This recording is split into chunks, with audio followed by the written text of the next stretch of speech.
People in here, they've been inside from the start. They haven't had to survive. And they just don't get it. They can't. The very thing that makes you different is what makes you special. Now I'm all warm and fuzzy inside.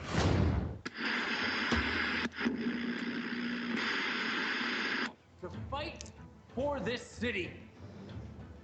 To be the symbol of hope that the Arrow never was. I am the Green Arrow.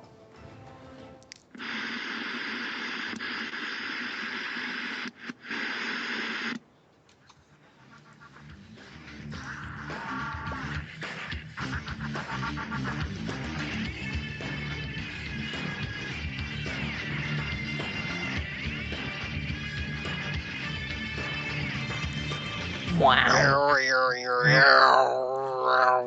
So are you trying to say we were right with that action figure? Is that what you're trying to say? Just a little bit. Just a bit. I've got my Jay Garrick Flash action figure. Yes. With the traditional 1990s television show. Well, this one doesn't have the JSA outfit. This is just the regular Justice Society outfit. This is not the TV. But I'm saying he had the same kind of. But how great was that? Oh, so good. It was exactly what we wanted. I was just like, right. Yeah. And it was one of our main theories that it was going to be the dad's doppelganger. Mm-hmm. So I was very happy about that. To be fair, a lot of people saw that coming. Yeah. Definitely. That's why I said it was one of our main theories. Yep, so. but we were on the train. We were, definitely. Before it arrived, so. Definitely. Oh, by the way, we're the Found Zone. Hey. And this is episode 62. And I'm one of your hosts, Karen, and I'm here with... Another host, Charles. Hello, everybody. We will be guiding you through the week of comic books on TV. And what week is that, Karen? It is the week ending May 28th, 2016, because I can read the top of the document. I sense criticism. No, not at all. Sly, snarky criticism. I'm just reminding you okay. that it's there, that's all. Well, I could just be doing that. Just to make me smile? Yes. Oh, yeah. See, that's nice. Or maybe I'm just an idiot. Or you're forgetting. It could be. One or the other. Forget. So in episode 62, we will be talking about Fear the Walking Dead 207, the season finale. Mid-season finale. Oh, right. Whatever. Yes. Yeah. The first half of the season finale, because they take a pretty decent sized break in between, right? Yeah, they are. Yeah, I don't think it's back until what? After Preacher, right? Yes. Yeah, because Preacher's taking its slot. Yeah. I think it's August. Yeah, so essentially it's pretty much a season break almost, except they're going to call it the rest of season 2. Speaking of Preacher. Speaking of Preacher, we're going to be talking about the season premiere of Preacher. The pilot. That's right. Yes. Gotham 222, the season finale. The Flash 223, the season finale. Arrow 423, the season finale. And Daredevil 212 and 213, the penultimate and the season finale. Take a drink for the penultimate. That's right. And finale as well. Yes. So we're wrapping up a lot of shows this week. We are, but that doesn't mean we'll be bereft of shows when we come back. No. Especially with Preacher starting. That's right. Preacher and a few others. Yes, a couple others at least. Or at least one other, but maybe two. We'll find out. Depending on what you think of one show. Exactly. Yes. Powers, yes. Powers, right. Sorry. Yeah, season 2, which looks better at least. At least they're shooting at night, so I'm hopeful. And they got the atmosphere looks and they've better. got a lot of great cast. I'm blanking on the names, of course, but never mind. I wish I would have wrote it down. But I know there's some good people in it this season. Michael Madsen, that's who. That's it, Michael Madsen. And then what's her name? Tricia Helfer from Battlestar Galactica. Mm-hmm. Right. So I remembered a couple there. She was on an episode of Chuck as well. She was on a lot of stuff. I know. She was on Human Target in the pilot, Right? which she was remember great on that. I loved Human Target. I miss Human Target, and I'm mad as hell that Human Target season 2 is not out on Blu-ray because they released season 1, Right. then didn't release season And 2. then they just dropped it. Yeah. I hate it when they do that. Such a great theme song by Bear McCreary, by the way. Always good. Great show. Always yeah. good. Anyway, hold on. What is this bizarre segue that's happening right now? All right. Copyright the Phantom Zone. No, not at all. Okay. Not at all. We were discussing that clip, by the way. before It's we apparently started. very popular. It is. So let us talk about Fear the Walking Dead 207 Shiva. As in sitting Shiva. Shiva. No, Shiva, the goddess of death. Okay. And also sitting Shiva like wake. Okay, see, I was thinking of it as Shiva as in the Indian goddess of death. Okay. Well, they had a funeral. Mm-hmm. And sitting Shiva would be like having a wake in the Jewish faith. Right. So it could be both, actually. Could be both. That's true. Maybe it is. Maybe it's somebody trying to be clever. Could be. Could be. Someone could be David Weiner, See? who wrote the episode. And directed by Andrew Bernstein. all right. Weiner. You said Wiener. Weiner. Phrasing. There Yes, you go. we have Archer clips. That's right. Fine. I had to use it already. Yep. That's why I was emphasizing the Weiner. I know. Gotta I saw your hint. gotta play up the Weiner. I didn't know that I was going to have to pull it out so quickly. Phrase. Phrasing. All right. Because we're 12 years old. I know we are. So my story titles are Mm-hmm. Prodigal Sons. Right. B story is Na Na Hey Hey Kiss Them Goodbye. Na na na na na na na na. Hey, goodbye. Goodbye. You did it in a key that was way too high for me, so I had to wait till you got to the Well, you know, It's all right. C story, Burning Down the House. burning down the house, my house. No, sorry. That's for Justina song. because Justina likes it when we sing. It's true. So, Yeah. that's for you, Justina. It is. Na Na Na Hey Hey Hey Kiss Them Goodbye is one of my very favorite songs. I love that song. I like that song too, and yeah, It's it's fun and it's a happy. classic. And, Yep. although the Justin Timberlake song, I can't remember what the name of it is right now off the top of my head. That is one of my favorite songs right now. It's just so happy and fun. Oh, and- you mean that summer song? Yeah. It just sounds like it's going to be the song of the summer. Yeah, it's Yeah, what- from a movie. Yeah. Trolls. It's from the Trolls. Yeah. It's a really, Oh, and it's a pop song, but it's a really good pop song. it's so great. So I don't know why I'm just so addicted to the song. I don't get it, but I love you it. love JT. I do. He's self-deprecating and funny and humorous. and- He is. Okay, so Prodigal Sons, and I do mean sons, Right. because there were a lot of son storylines. Yes, there were. We had Chris Right. ran away, Yes. and Run away. probably rightly so. And Yeah. I do have a question about Travis. Mm-hmm. Does he not have shoes? I think they were like ruined or something when he was out in.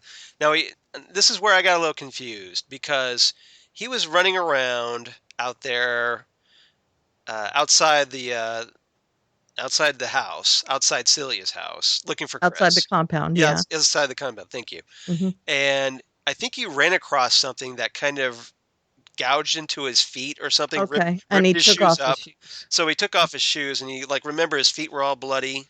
Right, yeah. So That's what I'm asking about. So I figured, do you step on it broken must have glass been or something? halfway Maybe there. broken glass or something. Okay. But I was trying to If figure it out were what he's. me, Yeah. I would have taken shoes off of something. Yes. Like he ran across some people, maybe. Well, he was lucky. He got, he Skills. found that house. Yeah, He's like, hey, you got some shoes? yeah. I'll take some shoes. Shoes. Well, it's not shoes, but yeah. Yeah.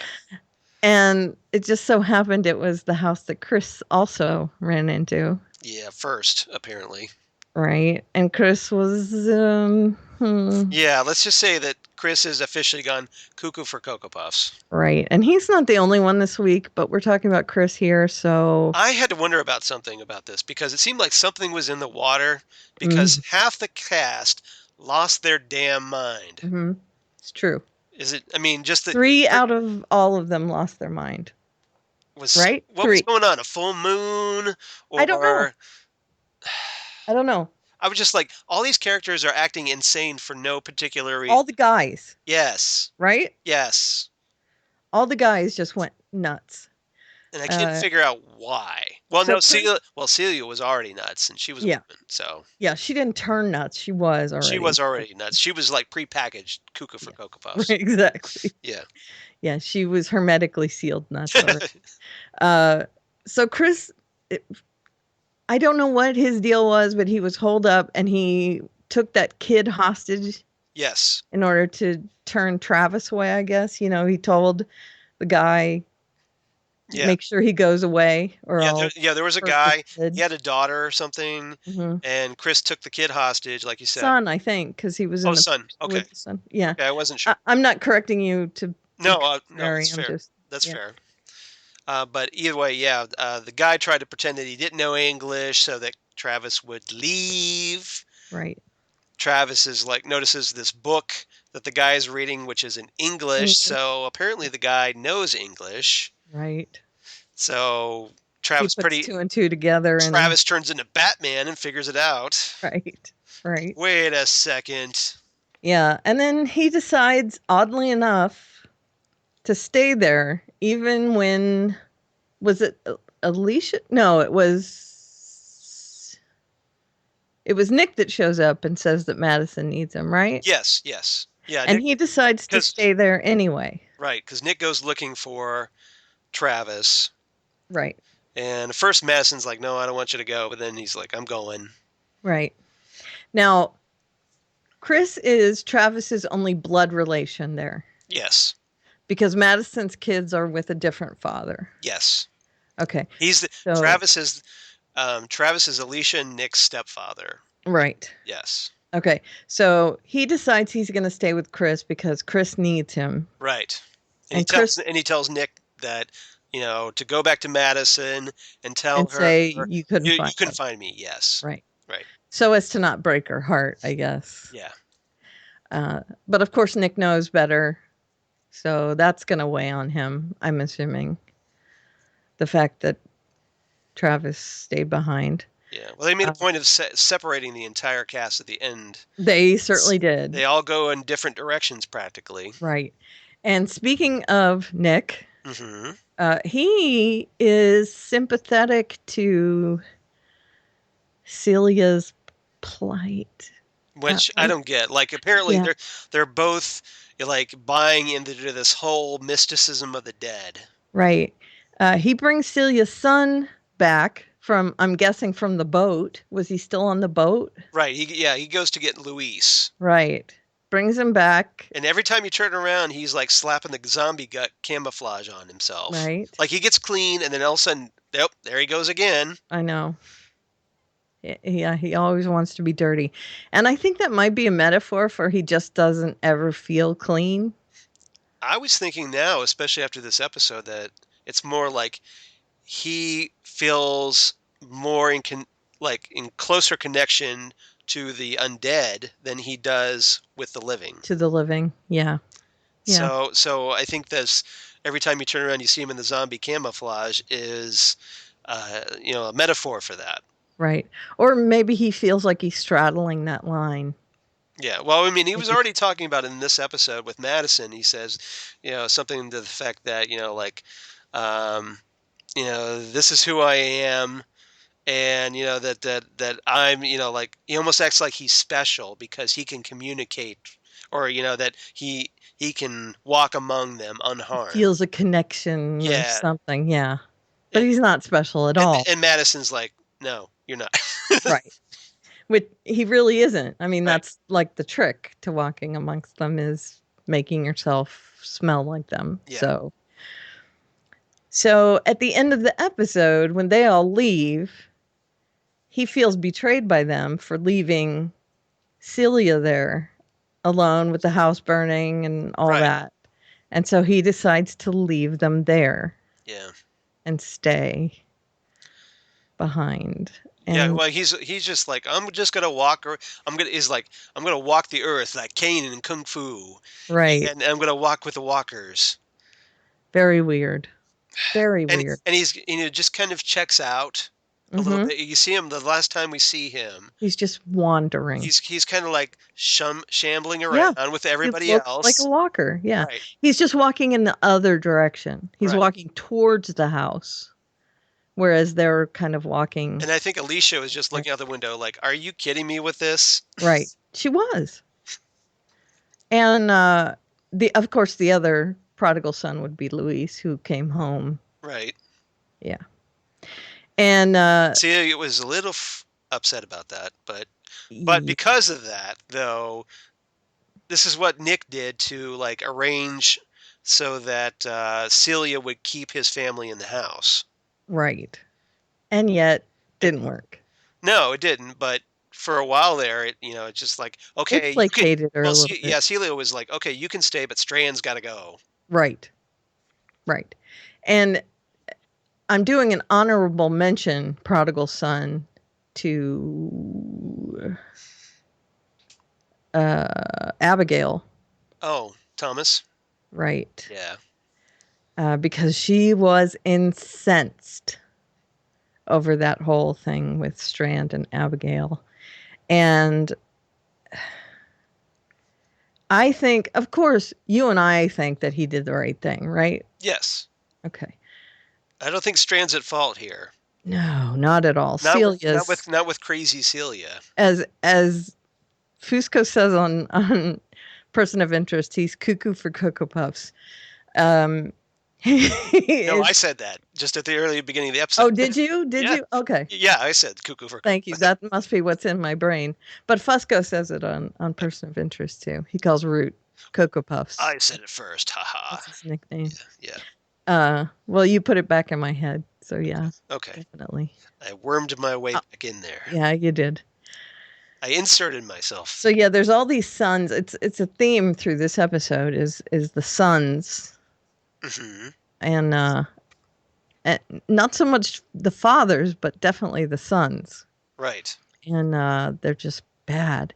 And then, of course, kiss them goodbye is them leaving Hmm. the compound, Right. and that is Ophelia, Madison, and Alicia. That's the women leaving, and Strand Right. in the truck, and that is in Thomas's truck. So Now Ophelia Look, is told that her father is dead. right, She's all upset, right. even though I don't think he's dead. Yeah, I'm thinking he might not be. No, because Yeah. Well, they left it up in the air. they the way they wrote this was that a lot of people could just be killed off, and we just only find out later down the road that they got killed off. Right. Like they could show up as a walker or something. Right. Celia Or- could still be alive. Yeah. Daniel could still be alive. Or they could all be alive and they just bring them back together, Right. like in the Terminus Sure. in regular Walking Dead. Right. Exactly. Very good. You're welcome. Yeah, they have a track record for doing that sort of thing. I mean, all Daniel has to do is walk up a flight of stairs, essentially. So the second half of season 2 will probably be, okay, we're going to follow each character, their story as they're wandering around by As they're themselves. regrouping, Yeah. probably. And Yeah, then eventually get them back together by the end of the season. right. Back at the boat, most likely, I'm Right. assuming, since the compound's going to be ashes. Not Celia so much, I'm guessing, though, because I don't think she's going to. Well, considering she was locked in with a bunch of zombies and the house set on fire, I'm guessing not. Right. And right. how great was that little fake out by Madison? Right? Madison stepping her game up. Yeah. Yeah. I like Madison a lot. I think she's the one that would survive the best. Now. Right. Well, yeah. Well, I think that, Strand is up there.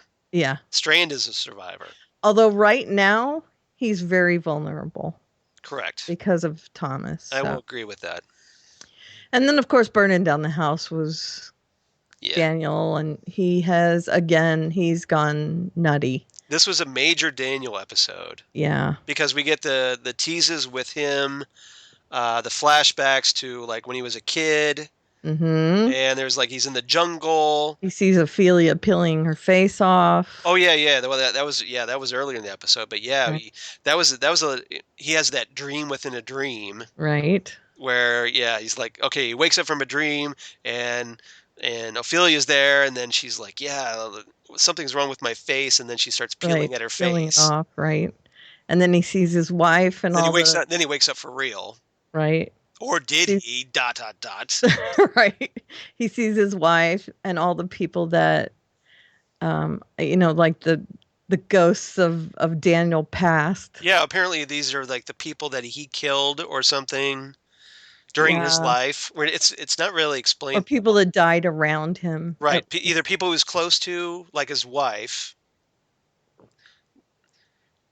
Because Griselda's there. Right. People that he blames. Yeah. Or who he feels guilty about. Right. Probably. Something. So maybe if it's people that he feels guilty about, then probably people he killed himself. Right. Like, because like there's we had that flashback where there's a jungle, there's this guy in the water that wakes up, and then Daniel as a kid takes the gun. Right. And then aims it at the guy. And Daniel said something to his wife or something. That was his first victim. Mm-hmm. And so, like, young Daniel shoots the guy, and then Griselda tells him that, no, the first victim was yourself. Right. Ooh. Right. Which I think reinforces the fact that might have been him that was being choked. Yeah. In last week's episode, that his father abused him. So he was the first victim. Yeah, because we still don't know who that guy was. I'm guessing it was his father. Okay. Probably. That he was the victim of abuse, and so that's what caused him to be I think you're right. The victimizer as well. Okay, so did I miss anything big, really? I don't think so. Okay. I think we kind of got the gist of it. All right, so what do you give this episode? I thought, I thought this episode was didn't quite have a impact that it should. So I just gave it 8 out of 10 dropped cigarette lighters. Yep. I agree with you. I think it could have packed a bigger punch for a mid-season finale. Mm-hmm. So I gave it 8 wine barrels. Exactly the same rating. Yep. Could have gone up a little bit more. Yep. Definitely in sync on that one. Now up to Preacher. Now this was a little more fun to talk about. Right? It was a little crazy. I was waiting for a lot crazy. But it's fun. But it's a lot of fun. So, Preacher. Okay. Based on the Vertigo comic by Garth Ennis and Steve Dillon. Yes, Garth Ennis. Okay. So, Pilot. The teleplay by Sam Catlin. Directed by none other than showrunners Seth Rogen and Evan Goldberg. That's right. Even Seth Rogen can't ruin it. No offense. Probably my favorite thing he's ever done. Yeah. But I agree. Although I did like him as Bob in Monsters and Aliens. All right. Did you ever see that cartoon? The animated series or animated movie? It's actually pretty good. I liked the movie where it was the end of the world and all the stars were together in one house. And they all played themselves. Yeah, I know the one you're talking about. He was all right in that. Okay. I didn't see it, but I know of it. Okay. The World's End or something? No, not The World's End. No, that's the Simon Pegg one. Yeah. But it's similar to that. Right. It's just American. Yeah. Okay, so the pilot. Oh. Yep. So, yeah. My story titles. Yeah, story titles. Jesse's first stand. We have so much to talk about this episode. I know. Cass Springs Eternal. Mm-hmm. 2 lips are better than one. I like that one. And bonus story, My Heart Belongs to Mommy. Okay. So Jesse's first stand. Yeah. And Cutler's Custer. last stand. Custer. Yeah, but it's Cutler. No, it's Custer. Oh, it's Custer. Okay, sorry. It's Custer, just like the okay. Just like so, like Custer's last stand, it's Jesse's first stand. Right. This is very important. Mm-hmm. And it differs from the comic. There are deviations, some pretty significant deviations. Very significant, I thought, but I but think the tone is there. it is. I think the tone of the comic is there, and that's what makes this work. And I'm wondering if they're gonna do it like a case of the week sort of thing instead of the mass. Yeah. Okay, so Well, because the how much are we gonna talk about this versus the comic at all? I know. mean, Well, one thing we can talk about. Okay, at the end of the episode, Jesse, he kind of stays in Anvil as a preacher. right, Instead of as in the comic, going on the road right, with Cassidy and Tulip. Now that may right. happen later, Mm-hmm. but I think they're trying to That's draw my this thought. out a little bit Right. to tell some stories like the Odin Quincannon and stuff Mhm. like that. So my other thought is now he does have that power of compulsion, Right. and he causes the guy whose mother is criticizing him to go and kill himself in front of his mother by telling him, put your heart out there or Yeah. whatever. Yeah. There's this really annoying guy Ugh. that keeps coming up to him like he's basically like just a complete loser. Yes. My And mother tells me I sweat too much. yeah, so Yeah. Jesse just tells him like, okay, give Be your assertive. heart to your mother, or open Right. up your heart to your mother. Right. And he So does. so he does literally Right. opens up his heart. Well, that's his thing. Yeah. Well, there's As soon as the word. the word of It's the word. Yeah. I'm not going to get into it. Yeah. But in the comic also, and I'm not quite sure how far we should get into this, but when that happens to him, when the force goes into him, Genesis. Yeah. yeah. Well, okay, Genesis. When the Genesis goes into him, Yeah. Something much bigger happens in the comic. Right. Like there are people around him. Yes. Okay, there wasn't in this. No. And But the way they did it here was that they had Genesis. I mean, they show it coming from outer space, right. And I did kind of laugh. Like That was they have this big they kind of had an old retro right 50s look to it, like the opening screen to a it was, movie. yeah, and it says Paramount, outer right? space, Right. and then all of a sudden you see the special effects. Yeah. But it's going from it goes into an African at first Genesis arrives on Earth and lands in Africa, Right. and it takes over this African preacher, Yeah. but apparently that's not the right guy, so it consumes him and Right. moves on, and then it ends up going into Tom Cruise. We find I out, loved which is that. hilarious, and Right. apparently Tom Cruise blows up real good. Yes. Oh. So we get to use that. He blowed up real good. Yep. He sure did. You blew it up real good. So that was pretty funny. Mm-hmm. I loved that. Unless you're Tom Cruise, but big time. yeah, I was good with it. I was good with it too. Yeah. I endorsed it. Now, of course, it chose Jesse, and it's like a Russian church too. I forgot right. about Russian church. A Russia, church in Russia as well. Yeah. And we didn't see that one.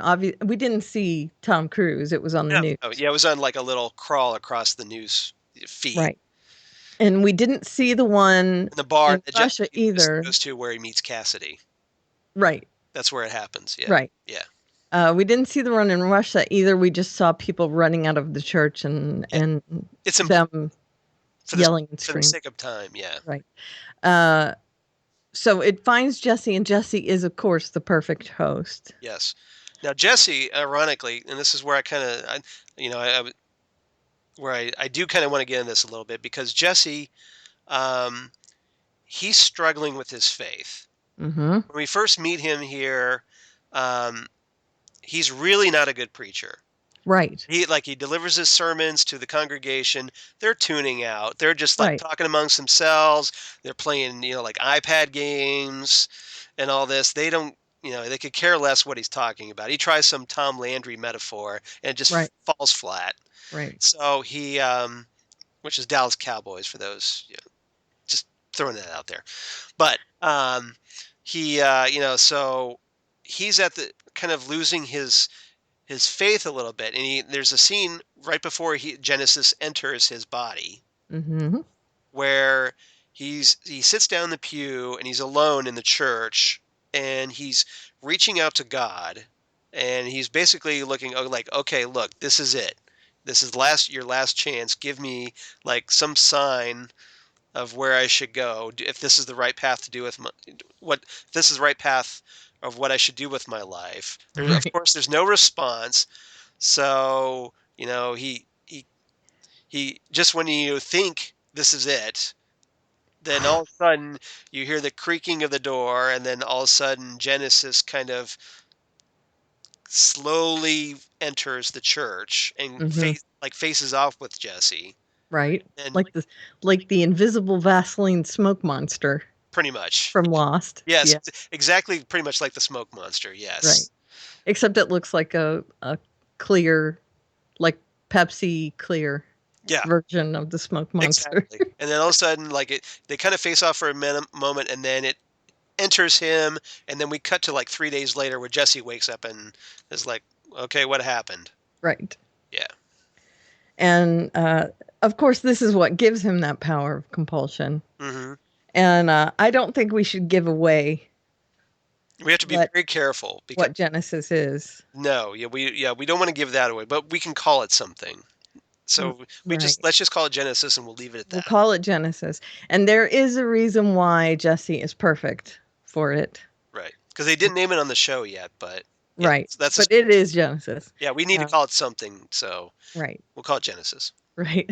I'm glad you went ahead and said it. I didn't know what to call it. Yeah. So. Well, we'll just take it a little bit just so that we can say it. We can refer to it. Yeah. I'm guessing. Yeah.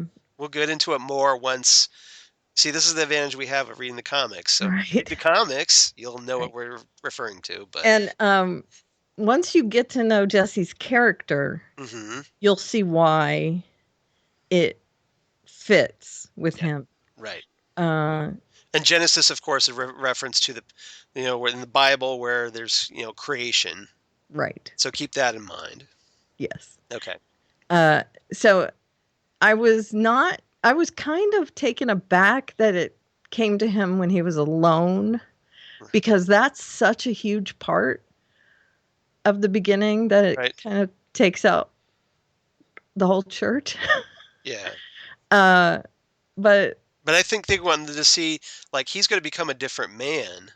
Right. Because of this. Right. And so he's going to preach to his. So they kind of wanted it to make of like, oh, it's actually maybe part of God's plan. Right. Right. And if they're going to keep him there for a little while, I get that. Yeah. Because that's part of why he goes away. Right. As well. Yeah. So. Yeah. So it's a major deviation from the comic. Right. At least that part is. Yes. And I didn't put this in here because it's part of Jesse's first stand.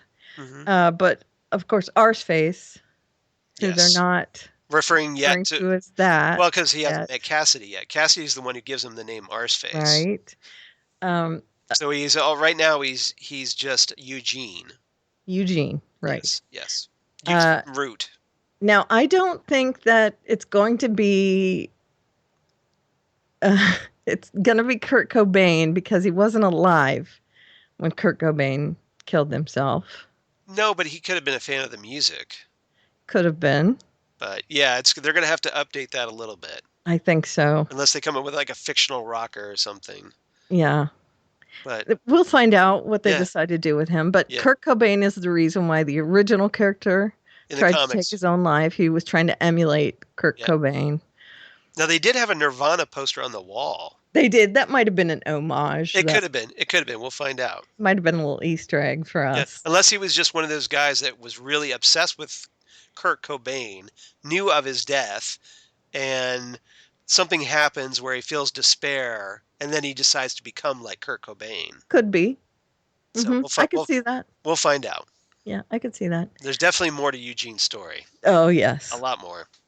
And his father's a piece of work, as it is in the comics as well. Eugene is a cool guy. Yeah, he is. Yeah, so he's probably the most optimistic character you will find on this show. Mm-hmm. And they did a great job with him. Mm-hmm. Great makeup. Yeah, great makeup. And very true to the comics. Yeah, some people were like, well, it's not grotesque enough. It's And I'm like, fine. well, they had to kind of the actor has to express with his eyes. Yeah. And otherwise, it's going to be really gross to see him like drooling every 5 seconds. Yeah. You don't want to turn the audience off. It's good. So I liked it. It's fine. Yeah. Calm down. And then there's the 50 Shades of Grey lady whose husband is Yeah. hurting her, but she likes it. Yeah. And then of well, course, that's the excuse. Now, maybe right. she just said that to keep Jesse from going after this guy. Right. Because it's spilling over though. There's this guy named Donnie.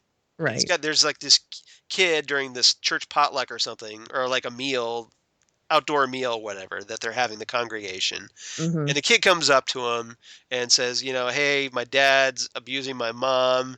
Will you do something about it? Mm-hmm. And right. Jesse's is like, oh, because I hear you used to do things. Right. Right. As in you were effective once. Yeah, exactly. And Jesse's like, well, I'll figure something else out because you don't want me doing those things. And the kid's not very impressed by it. Right. Exactly. So he does talk to the wife. Right. And the wife assures him that she likes it. Yeah, she tells him that, like, now whether that's true or not, we don't know. Yeah, well, she looks pretty delighted. Yeah. She doesn't look awfully nervous about it. However, he's worried that it's going to spill over to the son. Well, yeah, because the guy is an a-hole. Right. And he is an a-hole. Yeah, we find out how much of an a-hole when he comes in with his Confederate Civil War reenactment buddies. Right. So he's in the bar. Jesse's in the bar. Now this is Cassidy where, in the bar. Exactly. Yeah, that's which where is awesome. Yeah. Now, should we get into Cassidy's in a minute backstory first? We're talking about Donnie. Okay. So Donnie comes into the bar with all of his friends, and they're both from the North and the South. Oh, was it? I thought it was just the South. No, the North and the South. There were only a couple Northerners there. Okay. Because there was dark blue suits as well. I think you're right. Yeah. So they were talking, and of course Donnie says, I heard you talking to my wife. Right. And he throws a couple punches at Jesse and kind of, knocks him back a little bit. Jesse doesn't fight back because... No, Jesse's trying to turn the other cheek here. Right. He realizes that if his wife really is into it, that he's going to let it go. But then he says to him, don't touch the kid. And that's when Donnie goes off. Yeah. And he's like, what are you going to do if I do? Right. So and basically, that's when Jesse decides. Yeah. And then, and this, I kind of wrote this down because it's pretty good. So Donnie threatens to go back and beat his son. Jesse tells him, don't touch the boy. And now Jesse tells him, well, what's going to happen is you're going to hear a noise like a bunny in a bear trap sound. Yep. You're going to be the one making it. Right. Which is just like, ooh. Yeah. So. And then all of a sudden, Jesse unloads. Yeah, on he does. Everybody. Mm-hmm. On all the guys. Yeah. And Cassidy helps. Yeah, because there's this one guy going after Jesse, and from the side or whatever, and yeah, it's a dirty Cassidy. Yeah, it is. Cassidy trips him up. Right. Yeah. And there's the sheriff is there. Yeah, Sheriff Root. Right. Who is Arseface's dad. Yes. And he tells him to lay off, to cut it out. And just as he's about to lay off... He's like, wait a minute, I'm almost done. And he snaps... the guy's arm. Donnie's arm, and the bone pops out. And I was like, oh, that is awesome. Yep. And of course, they're going to get taken in anyway. Yeah, and even Cassidy gets hauled into the slammer with Jesse. Right. He's all right with it, though. Yeah, he's just like, right. No big deal. So yeah, that's kind of his story. Now, after Jesse gets hit with this Genesis wave, after this, he goes into this short. Genesis wave is Star Trek, but you know what I mean. Genesis is Planet Forbidden. Cut it out. Okay. Con. All right. After he goes into this short-term coma, and he wakes up with. What is she? The church secretary, I guess. Yeah, she's like his assistant. Yeah. Or something. She's the organist, and that's Lucy Griffiths, by the way, who played She was going to be the like main female lead on Constantine until they decided, well, we're going to get rid of her Right. and And replace bring her. in Zid. Bring in Zed, who is much Right. better. It's true. Yeah. So she's thinking they're going to put in a barista, and they had a conversation about how to make the church better, when really it was just that Jesse needed to be better. Yeah, pretty much. So she tells him that he's been out 3 days, and he doesn't get it. That this is his waking up moment, literally and figuratively. Yeah. Now she's kind of a brand new character.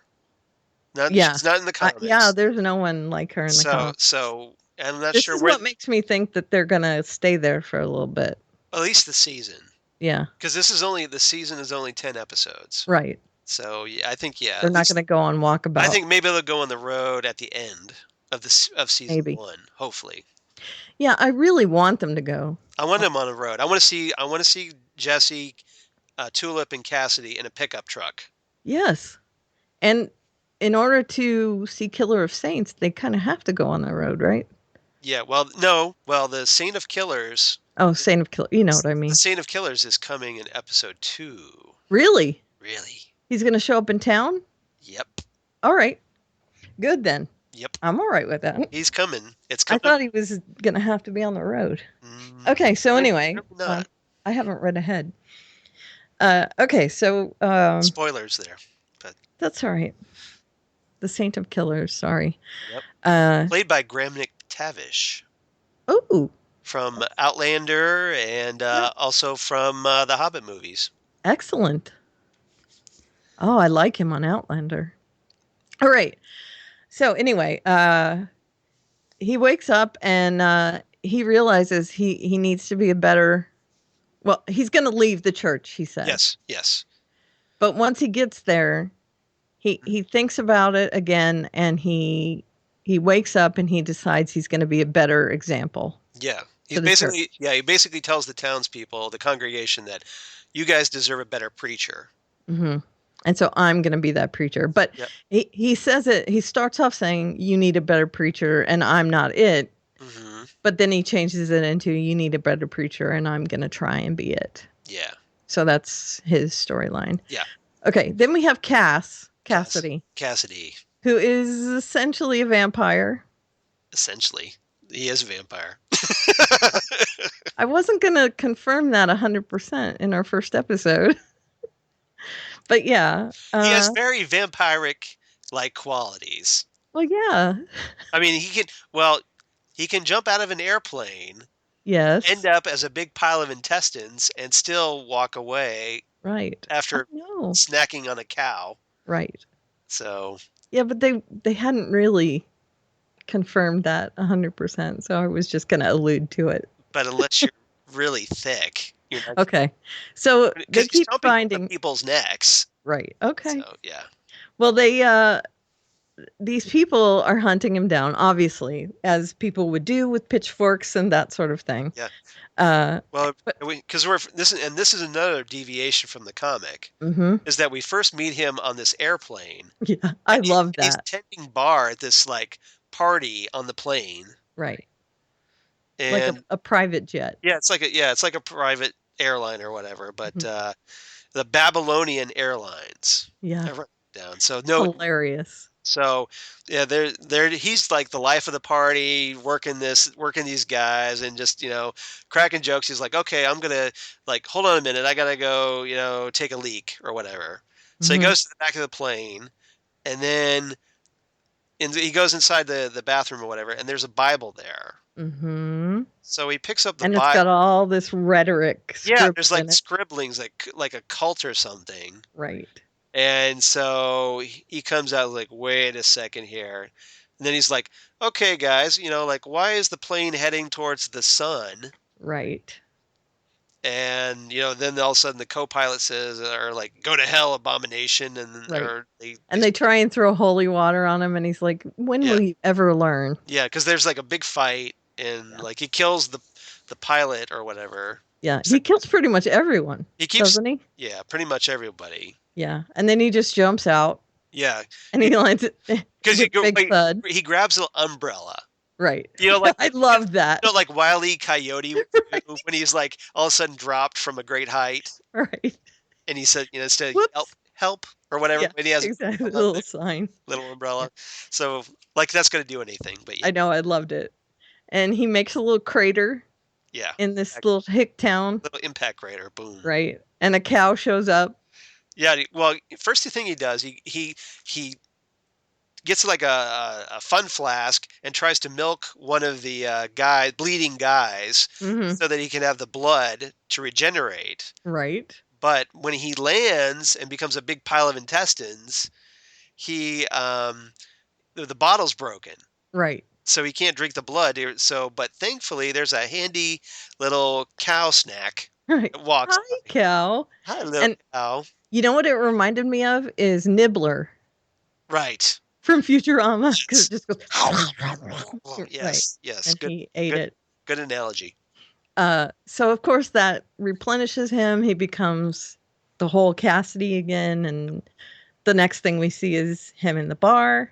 No, he did He get the ends up- sunglasses from one of the guys before he jumped out the plane. Right. I loved that So too. he's got his traditional sunglasses. Right. He picks up the sunglasses.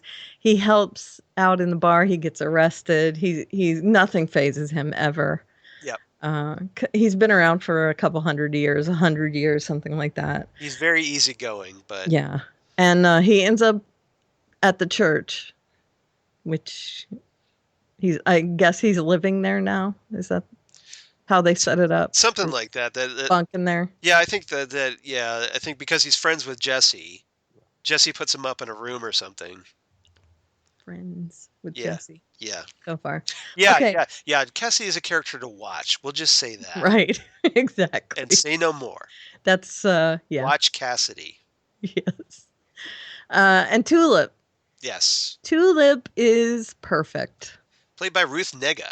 That's all I can say about Who was her. This Porcupine is- Chick from Agents of S.H.I.E.L.D. She is awesome in this. Could they have gotten a better actress to play Tulip? Yeah, she totally gets the wildness of the character. Yeah. And so Tulip's story.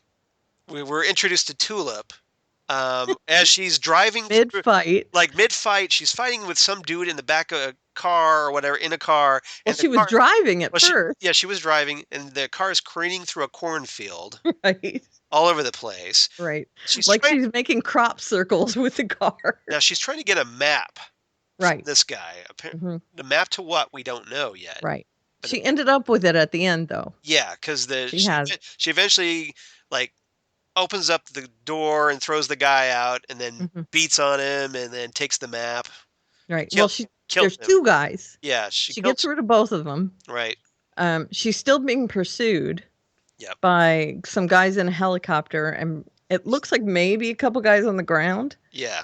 Now so where she ends up is like this house, A farmhouse. Yeah. farmhouse. Yes, and there's like a couple of kids there. Right. And their parents are out. Yeah, conveniently, but And but they are Tulip's like, hey, you want to do some arts and crafts? the most precocious, adorable kids ever. Yep. The little boy, of course, he's the youngest, the little boy. They're like And 10 years old or something. Yeah. right. And he looks like he's in love for the first time ever with Tulip, right? I mean, Yeah. he's just Yeah, that's his first crush apparently. he adores her. And the girl is wary, but she's all for girl power. And when Tulip Yep. is saying things to her, she's winking like, girl power, and we have to fend for ourselves. And the girl's like, yes, she does Yeah. that sort of stuff. So they go into the So kitchen. they do the arts and crafts Yeah. fair, And they get a hold of like some coffee cans, right?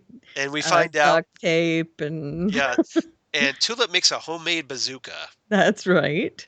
And then they play hide and seek, Hmm. and Tulip puts them in a storm shelter. Which I don't know if that's works or not, but Well, if you can actually make a bazooka out of coffee cans, but apparently you can. who knows? Who knows? It's fun. It's creature. You roll with it. Yes, I'm good with it. It's fun. So Yeah, just don't think about it too much. maybe they're metal coffee cans. Yeah. So she makes this homemade bazooka with the kids, which are great. And she goes off once during her little talk with the kids, and the kids are like, "What?" And she's like, "Oh, don't worry about it." Wink, and then she's off again. So she actually we don't actually see that fight with the bazooka. We see the kids. Yeah, basically. Yeah, Tulip throws the kids into a storm cellar. Right. Like where tornadoes, you go when there's a Right. tornado. Right. Okay. So, yeah, the fight to save budget, I'm sure. Right. The fight takes place on the other side of the door. Right. So And the kids are kind of listening. You just hear it. You hear a bazooka go off. You hear a helicopter crash. Right. And you hear some guys taking shots at her, or Right. she's shooting at them. We don't know. Both, probably. Both probably. Right. And then the kids come out and there's carnage. Yeah. And then she says, wink, bye. And off she goes, and she leaves the kids with all this carnage in their front yard. And yeah. And of course, the parents are going to come home and they're going to be horrified by. You are so grounded. Right. Exactly. Hamburgers. Hi, Butters. Yeah. But gee whiz. That's the charm of Preacher, is you don't worry about consequences. Once it's over, it's over. These kids, there's no consequences for them. Who cares? Yep. Tulip's gone. Yep. And this is the charm of Tulip. We did the gag and we're moving on. Right. Yeah. So Tulip is off to meet with Jesse, and she does, and they have their reunion. She's one of Jesse's exes. Yes. I think it's easy enough to say that. They apparently have some history. Mm-hmm. So we'll get into that, I'm sure, more. At some point, yes. But apparently Tulip thanks Jesse for looking out for her uncle or whatever it was. Walter. And she's staying with her uncle Walter. Yeah. And they apologize to each other. Mm-hmm. And then she also puts on her sunglasses and sits around at the back of the church with Cassidy while he gives his little speech. Well, another thing she does, she tries to recruit Jesse for a job. Right. But Jesse's just like, I'm done with that. Right. And Tulip has this look at like, I'm not so sure you are. Right. And it has something to do with the map, I'm sure. Probably. Right. She probably needs something and needs Jesse's help to get it done. Right. And could our trio might have something to do with what's going to happen next? It's possible. I wonder. Dun, dun, dun. See, I was already going to hit it.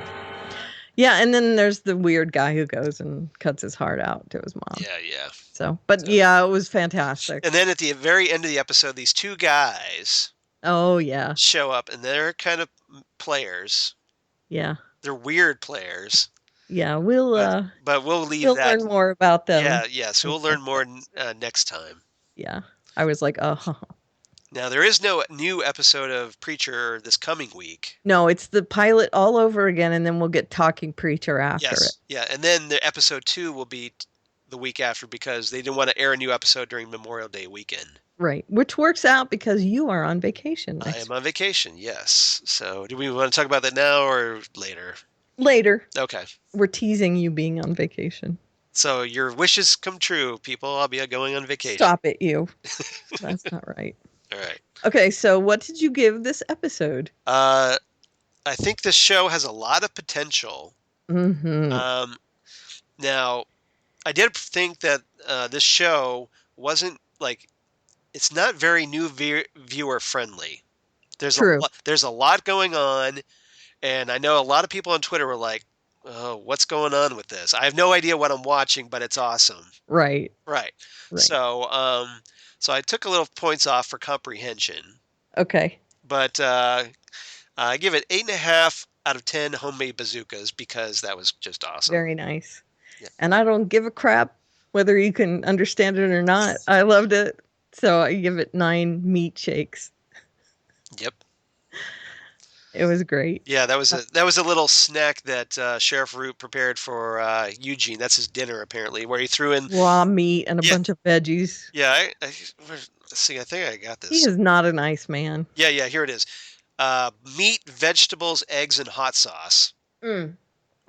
Gross. And we should also point out that Sheriff Root's wife and Eugene's mom is catatonic in front of a TV for some reason.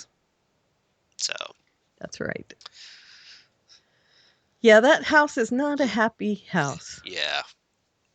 And it's So- like that in the comics as So well. this show is it's huge in dark humor. Yes. So if you appreciate dark humor, you're gonna love this show. It is an insane show, but it's a fun ride. Welcome to Garth Ennis. Yeah. That's all I have to say Yeah. about that. Yeah. Especially now, what if they get the Boys TV show Oh, going? I'm gonna be so great. I'm really looking forward to that one. Yeah. But anyway, All right. moving on.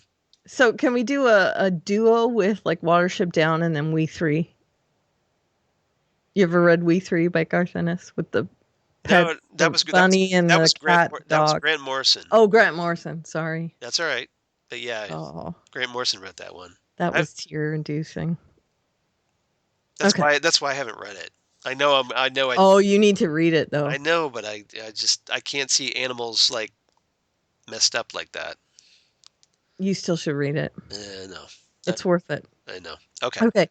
Gotham 222 Transference, the season finale. Yes.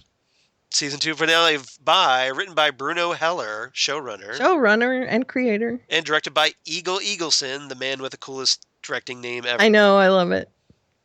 Okay.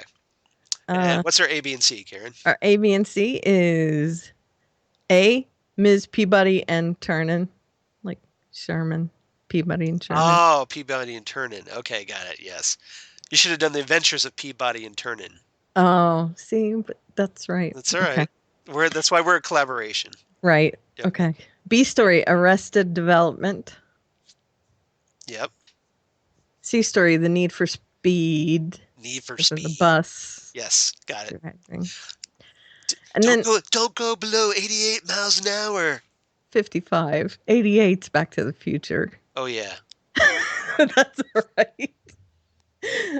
Extras. I have some extras here. Captain Cold versus Heatwave. Right. Diffusing the situation. Yeah, the Batman version. Exactly. Yep. The Magnificent Seven, and yes, there are 7 Ooh. in that walk. Interesting. Gordon's carjacking. And then I'd like to talk about the end, the very, very end. The one Yeah. monster at the end of that. Yeah. Yeah. You want to talk about him first? David Massouz. Let's not talk. Let's wait till the end. Okay. But Because there was but some it theorizing is, to be done. well, I already know what's going on. Do you really? I do. I mean, I don't know for 100% certain, but I know who the character is probably going to be. All right. I will tell later. That's my little tease. We'll see All what's right. the end. Because it does set up. I mean, it is the end of the season, and sets Yeah. up for season 3. Right. So we'll get into that. See, I think there are several possibilities, though. I think it's And pretty. especially with the Court of Owls. Well, that's what I'm thinking, but it's Okay. but that's one really strong possibility. Okay. I think everything else is like, well, it could happen, but I think there's one really strong possibility. Is it one of my possibilities there? Probably. Yes. Well, yes. Okay. The last one. Right. Okay, good. Excellent. Yes. So we'll talk about that at the end. Okay, good. Okay. I'm glad I came up with that one. You are probably correct. Okay. All right. So, Miss Peabody, The Adventures of Peabody and Turnin. Yep. So Fish is trying the whole episode to get a hold of Peabody, and Peabody can get her out. Because remember, Fish has the ability to mind control people if she touches them. Right. Right. But she's not getting close enough. And of course, Ethel doesn't know this. Ethel. Yeah. Right. Right. She doesn't know this. So it's not like she's avoiding her on purpose, but. Right. And she calls her Experiment 13. And Yeah. all this Yeah. other stuff. Yeah. Because Fish is like, well, my name is Fish Mooney. Bitch. Yeah. And she kept saying it all through the episode, which really bugged me, but. Right. And Peabody's like, no, your experiment, whatever. It was 13. 13. But, yeah. Yeah. And she finally does get a hold of her when she comes in to sedate her in order to put her on the bus. Right. And that is the turning point for Fish. And this is, of course, the crux of all hell breaking loose in Yes. this episode. Fish actually manages to get Peabody to walk her through Arkham, and Peabody has already gotten all these other experiments, creatures, whatever, on the bus. Right. Because they were supposed to be moving them to another facility. Right. Upstate. Because this woman from the Court of Owls said that they want to clear out that facility. Right. And blow it up. He blowed up. He blowed up real good. Right. Blowed up real good. Except it didn't. No. They wanted to, though. Yeah, that was the plan. That was Strange. Right. What Strange is working on this bomb in the basement. Right. Because you always have a bomb in the basement. Of course. Why wouldn't you? Well, I mean, if you're a crazy loon that's experimenting on creatures, you would want to have an escape plan, right? Exactly. Right. Okay, so there's that storyline, and Fish manages to get out. She leaves Fish, and she has kind of this hangover from it, and she's left by the bomb. Right. She's kind of out of it. Right. I'm gonna bring up diffusing the situation here because I was so angry at this. I was too. And okay. And probably for the exact same reason you were. Right, because dumb. Yes. Apparently, yeah. Do we want to get into that? All you have to do is pour water on the bomb and it diffuses? Really? Okay. So every time there's a bomb, I'll just run up to it and pour water on it. Yeah, exactly. Why do you even need a bomb squad when all you need is like a glass of water out of the sink? Sure. Just pour it in there. Whoops, it's fixed. Right. No chemical reaction, no. Right. No. Nope. I was so mad at that. I was like, Gotham, really? I know. And where did the bomb stop countdown at? At 1. Right. Yeah, the total cliche, like the very last second. Right. They couldn't stop it at 52, really? Well, I was surprised by that. I thought it would have stopped at 52, but yeah. It really should have. But if they were trying to stay in the DC universe, it should have been 52. Let's just keep in mind that Gotham is extremely campy show. Yes. So 1 second, and diffused by a glass of water. And yes, I get the gag that Peabody's sitting there and she's asking for water, a glass of water because she's thirsty. But Gordon, and so what is it? He thinks that's he thinks that you use to stop the bomb for some reason. Right. So they defuse the bomb and whatever. But in the meantime, Fish has gotten away with the bus full of these experiments, and she is taken off with it. Okay, so Arrested Development. This is Hugo. Hugo is scrambling a bit. Yeah, he is. For someone who's been so in control the whole season, or the last half of the season, he's really stressing. Right. Big time. Well, and probably partially because he's getting pressure from the Court of Owls. That his masters. And his plans have gone awry. Yeah. With Fish, he wasn't expecting Fish to have that power, for one thing. Right. Yeah, he's very surprised by that. Right. And then Gordon shows up. Right. So he wasn't expecting that either. And things, when they don't go as planned for him, he doesn't know what to do. Yeah. And that was his major downfall, is he's arrogant. Yes. And he assumes things are going to happen the way he wants them to. And that is his... But when they deviate from the plan, he can't adjust. No, because he doesn't need a backup plan. Right. That's his arrogance, yes. Right. And so he is scrambling, and in doing so, he gets caught up in the battle between Freeze and Firefly, who end up, of course, outside because everything's left out in the open. Yeah, and this is my Captain Cold versus Heatwave. Right, because there's Hugo tells Mr. Freeze to kill Selena. Right. So, Who is now the minion of Right. Firefly. So Firefly's protective of Selena now. Mhm. So yeah, they kind of get into this Captain Cold versus Heatwave battle of cold and fire. Right. And yeah, and A then song of ice and fire, as it were. Nice. And then it's strange. Hugo ends up caught in the crossfire. Right. And ends up a charcoal briquette. Right. Exactly. And he's a little extra crispy. He is a little toasted. Yeah. And frozen. He's toasted, dude. Yeah. So yeah. There's that. Yeah. And he is taken out of the picture for a bit. Yeah. Well, yeah, because he gets arrested and then Right. Yeah. He's taken in. So there's that story. Right. And who knows what happens with I'm guessing Freeze and Firefly get taken in.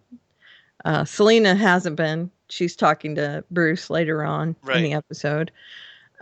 So the Need for Speed, again, it's, the runaway bus. Everyone seems to be chasing this bus. They need to track it down because all the misfits are on the bus. Right. We have Penguin and Butch are chasing down the bus. All the guys from Butch chasing down the bus. Uses like a minigun to take down the bus. Mm-hmm. And because they think that the driver is Hugo. Right. And then they're surprised when Fish comes out, and Penguin, of course, is freaking at this. Right. He's like, because he thinks Fish is dead. I killed you. Right. How are you alive? But it's not like the first time someone he has seen die has come back. So. Because remember, what's his name? Theo Galavin came back from the dead too. Exactly. So yeah, Penguin's having a bad, all the people I killed keep coming back to life to try to kill me. Right. And then, maybe his stepmother. Yeah. Whose head he redecorated. Who knows? Earlier in the episode will come back. Would surprise me with this show. No, me either. And then Fish, of course, gives the magic whammy on him. Right. So now he's under. Instead of being under her spell, he just passes out. Yes. So she saunters off and leaves the bus there. And Butch is like, "Okay, that's it, guys. Let's get. I'm out. We're done. Bye." Right. That's of course the Magnificent Seven. Yeah. And an old homeless woman sees the people inside the bus knocking on the back door. They're begging for help because they're trapped. Yeah. Right. Like, help. And she goes, "Oh, you poor people." And she walks up and she lets them all out. And of course, they're all big mistake. And Killer Croc being one of them. I'm 100% sure that was Killer Croc. They kind of teased Killer Croc, so that was cool.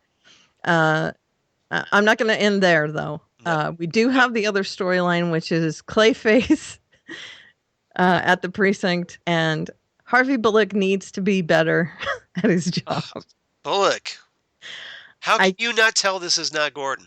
He is distracted, though, because he's running everything. Yeah, but he really should have known if Stabby Babs can... Yeah, Stabs.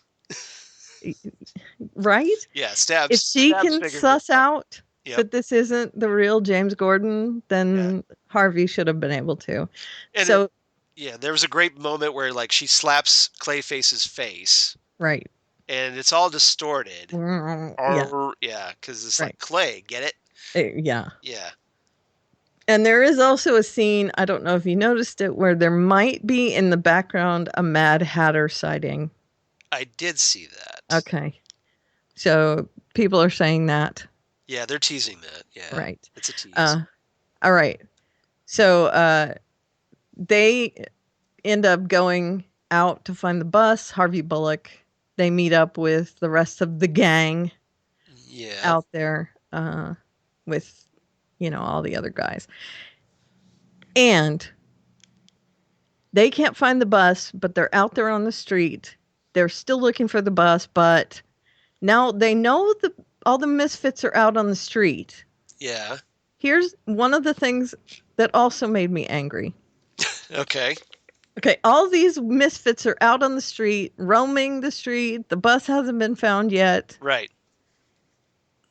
But Gordon turns to Bullock and says, "I got to go find Lee. I'm out." Yes. See ya. Bye. The city needs saving, but bye now. Yep, I got things to do. I gotta go Uh, see Lee. you're in charge. See you later. What? Yeah. Yeah. And By the way, and steals his car. I was just gonna say, yeah, and he takes Harvey's car. Right. Yeah. Yeah. So again, that was way out of character for him. Yeah. The city would have come first, I think. Right? Apparently not. This was his awakening was when Hugo was questioning him under the truth serum, Right. realizing that Lee was very important to him. Yes, I get that. I get it. And but there's also, a crisis going on. Right. Yes. And I get that they have taken in Hugo, and that was his debt to Bruce. So he feels like that has been taken care of as well. But again, huge crisis. They haven't even found the bus yet. Now remember though, Hugo injected him with something and a serum or whatever and told him to stop feeling guilty. So he still might be under that. So maybe that's part of it. Okay. So that maybe he doesn't Could care be. because he's under this spell. Sure. So It's way out of character. It is totally out of character. So maybe it's just he doesn't care. Right. Like he doesn't feel responsible for it. So it's like I'm going to do what I want to. Like I'm going to do what I want to do. Right. I don't feel guilty about it, about leaving him in the lurch. And oh, by the way, I'm going to take your car. Right. Which he totally does. Which is just not. So I'm thinking maybe it's just that of what Hugo did. Right. But it made me mad. That's part of what took my grade down. That and the bomb fusion. Although to be fair, like if Gordon starts taking out all these supervillains, why do we need a Batman? Right. You got Gordon. That's true. Right. Well, he won't. I don't think. I mean. Yeah. I think Gotham is about the evolution of the city anyway. Right, but now it's becoming about the villains. I know. It is. We'll find out next season. Right. Okay, so now let's talk about the Bruce Wayne looking. Yeah, there's with the much better wig than one of the freed prisoners from the bus that was freed by the homeless lady turns out to be a young boy who looks exactly like Bruce Wayne, only with longer hair and apparently is like the mirror universe version of Bruce Wayne. Right. A much better wig than on Arrow. Yeah. That's for sure. Or perhaps he's the Earth 3 version of Bruce. But yeah. Okay, that's a Flash thing. All right. But so I do have some of the things that have been theorized on, and then my take, which I hadn't seen anywhere else. Yeah, well, But you and I have. This is my take. Yeah. A lot of people are saying Hush, Tommy Elliott, but I don't think it's Hush at all. No, because why would Tommy Elliott look like Bruce Wayne? Right. And then some people are saying Thomas Wayne Jr., which is what separated his at birth. Well, there is Thomas Wayne Jr. is the other last one because it was by a different name. Right. Lincoln Marsh. Right. But that's Thomas Wayne Jr. Or he says he is. Yeah, he says he is. There's that ambiguity thing, right? Right. Okay, so Lincoln Marsh, who once he grows up, he runs for mayor of Gotham. Right. And he says he is Bruce Wayne's brother. Right. But really he is... Well, we find out during the course of the storyline, and this is also tied in with the Court of Owls. Right. Which is why, another reason why I think that this is where they're going for season 3. I do too. Is that he reveals that, by the way, my real name is Thomas Wayne Jr. Right. I'm actually your brother. Mm-hmm. That your dad didn't want. Mm-hmm. And I was taken in by the Court of Owls, and now I go by Owlman. Correct. Owlman. So. And he is a Talon like Azrael. Yes. Adversary, yeah. Correct. But yeah, so I think they're setting up because season 3 is going to be the Court of Owls, and it's going to be Owlboy. Yeah. And so, yeah, so we're going to deal with a lot of like Bruce look-alike causing trouble for Bruce Wayne. Mhm. which is And going that to allows David Mazouz to stretch his yeah, wings a little bit. but I hate the imposter storylines. I just hate. But it wouldn't be an imposter. It would be a different character. Yeah, but eventually he's going to pretend because he looks exactly like Bruce. I see what you mean. The Prince and the Pauper. Exactly. Yeah, and he's going to cause mischief for the court. He's going to go Sure. in. He's going to cut his hair. He's going to look exactly like Bruce. He's going to go into Wayne Enterprises. They'll kidnap Sure. Bruce, tuck him away, and Right. replace him with Tom. Yeah, I get it. So yeah, it's going to be a cliche all over the place. Um, I sense it. I would put yeah. money. But still, it's a good storyline. I mean, I kind of dig that. Yeah, hopefully they do something a little different. I like that they are bringing in the Court of Owls big time. Yeah, season 3 is And going to be about the Court of Owls and Albert. I also would have liked to see a little bit more of the court, even if it's just, well, I guess we couldn't count on Mr. Strange. Who do we send in next? Or something, a little vision of them at the court, just to show how menacing they are, that they actually have. I totally agree. I would have liked to have seen, like, okay, you have the woman there, and then you pull back, and there's like this huge court of owls in their masks, Mm-hmm. and then preferably the ones from the comics because I think they look cooler. Mm-hmm. Than that woman's mask. Right. And so, yeah, then just it would be. And them discussing. And I want it dark, and I want it shadowy. Sure. And creepy as all get out. Right. Yeah. So. And them discussing what their plans are next and that sort of thing. Yep. And of course, I want to mention here also that Chris Chalk has been promoted to a series regular for next season. So we're going to get Lucius next season. Yeah, I think we're going to get a lot with Wayne Enterprises. Yes, which would be cool. Yeah. I think. So, yeah. Did I miss anything? I think that's it. All right. I give it 8. Fish didn't ruin its size. I know you were dreading the return of Fish. I was. And I think she did not ruin it. Yeah. So she's better now than she was in your eyes. She didn't enhance it very much, but she didn't ruin it. Okay. Fair enough. I give also this one, I think I like this one a little bit better. I give it 8.5 bombs that aren't waterproof. Right. Because, what? Right. Well, I would have gone 8.5, but there was just too many. Too many of these. Yeah. Too many. Hand waves. Yeah. Right. Really? I wasn't. Really? Right. Really? Exactly. Okay. Okay, so The Flash, 223, the race of his life.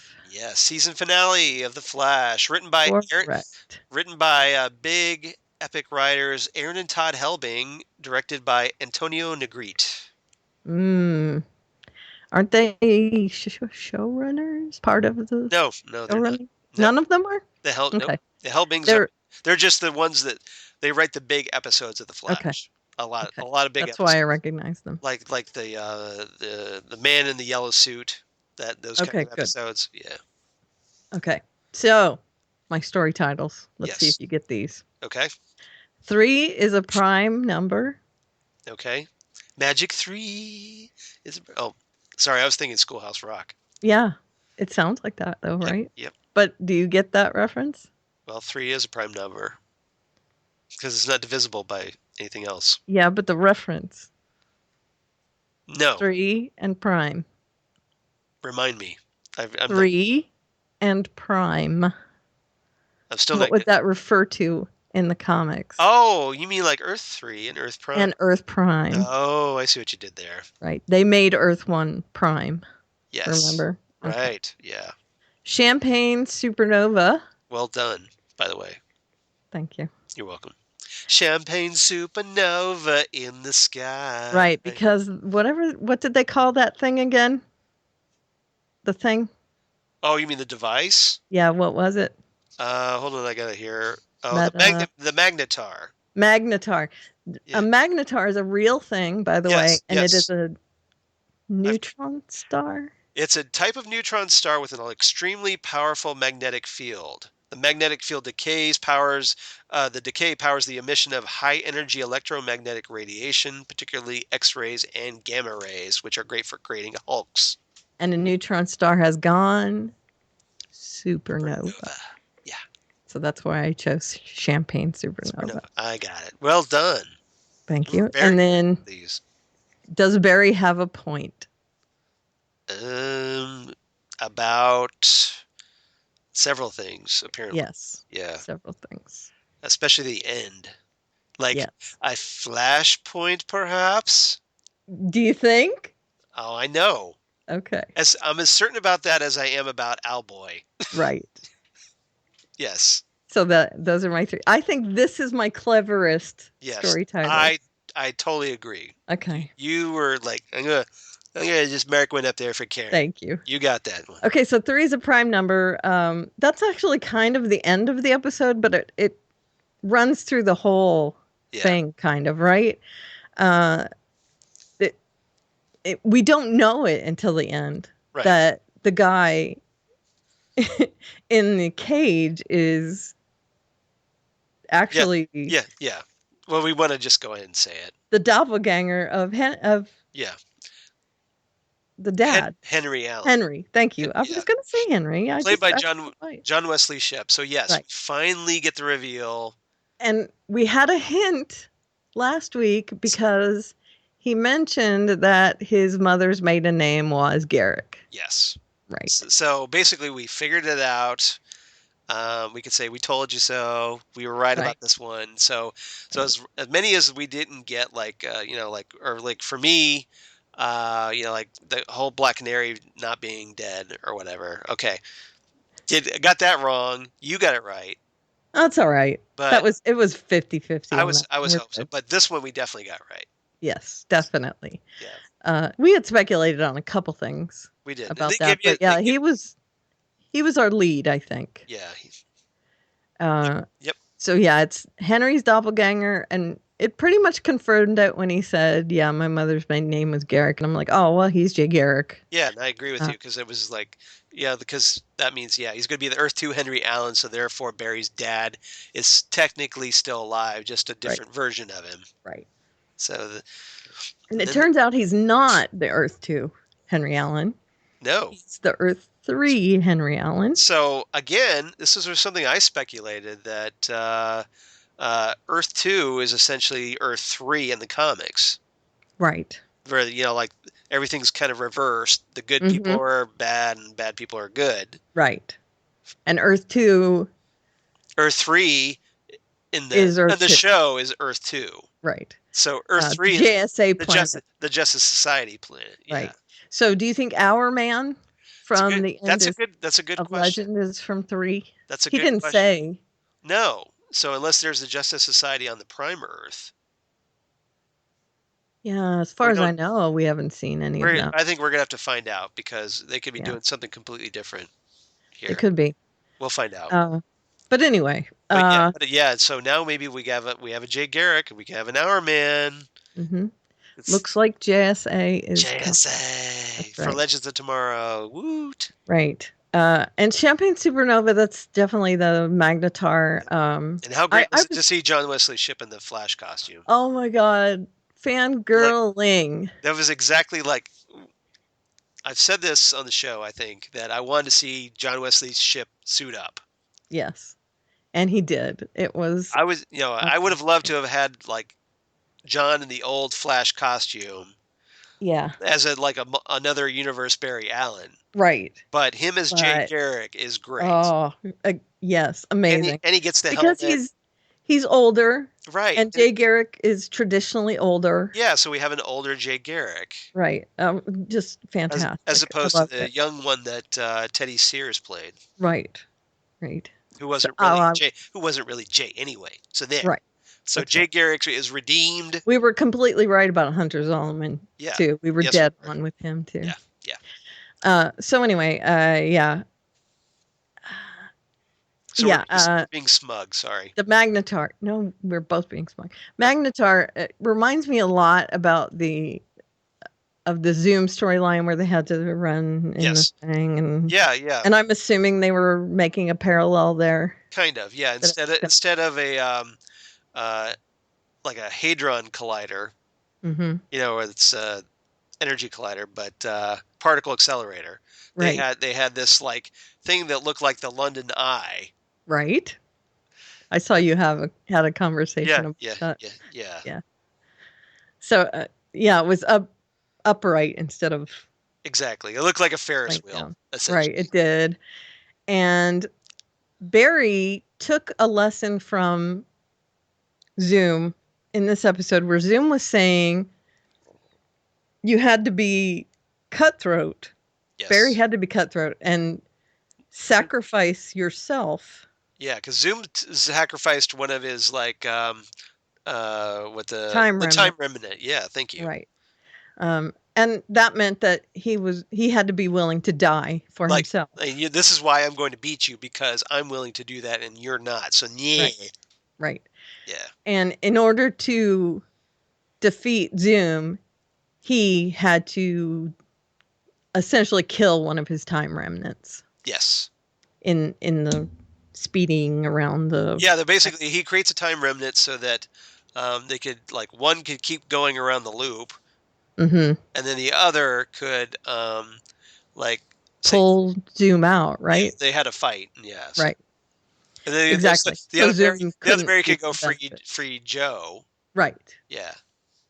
Yeah. So Zoom never got to reap the benefits of the whatever, and and then we got Joe back, and of course we saved the man in the iron mask and pulled him back, and then at the end of the episode, Zoom gets left to the time race.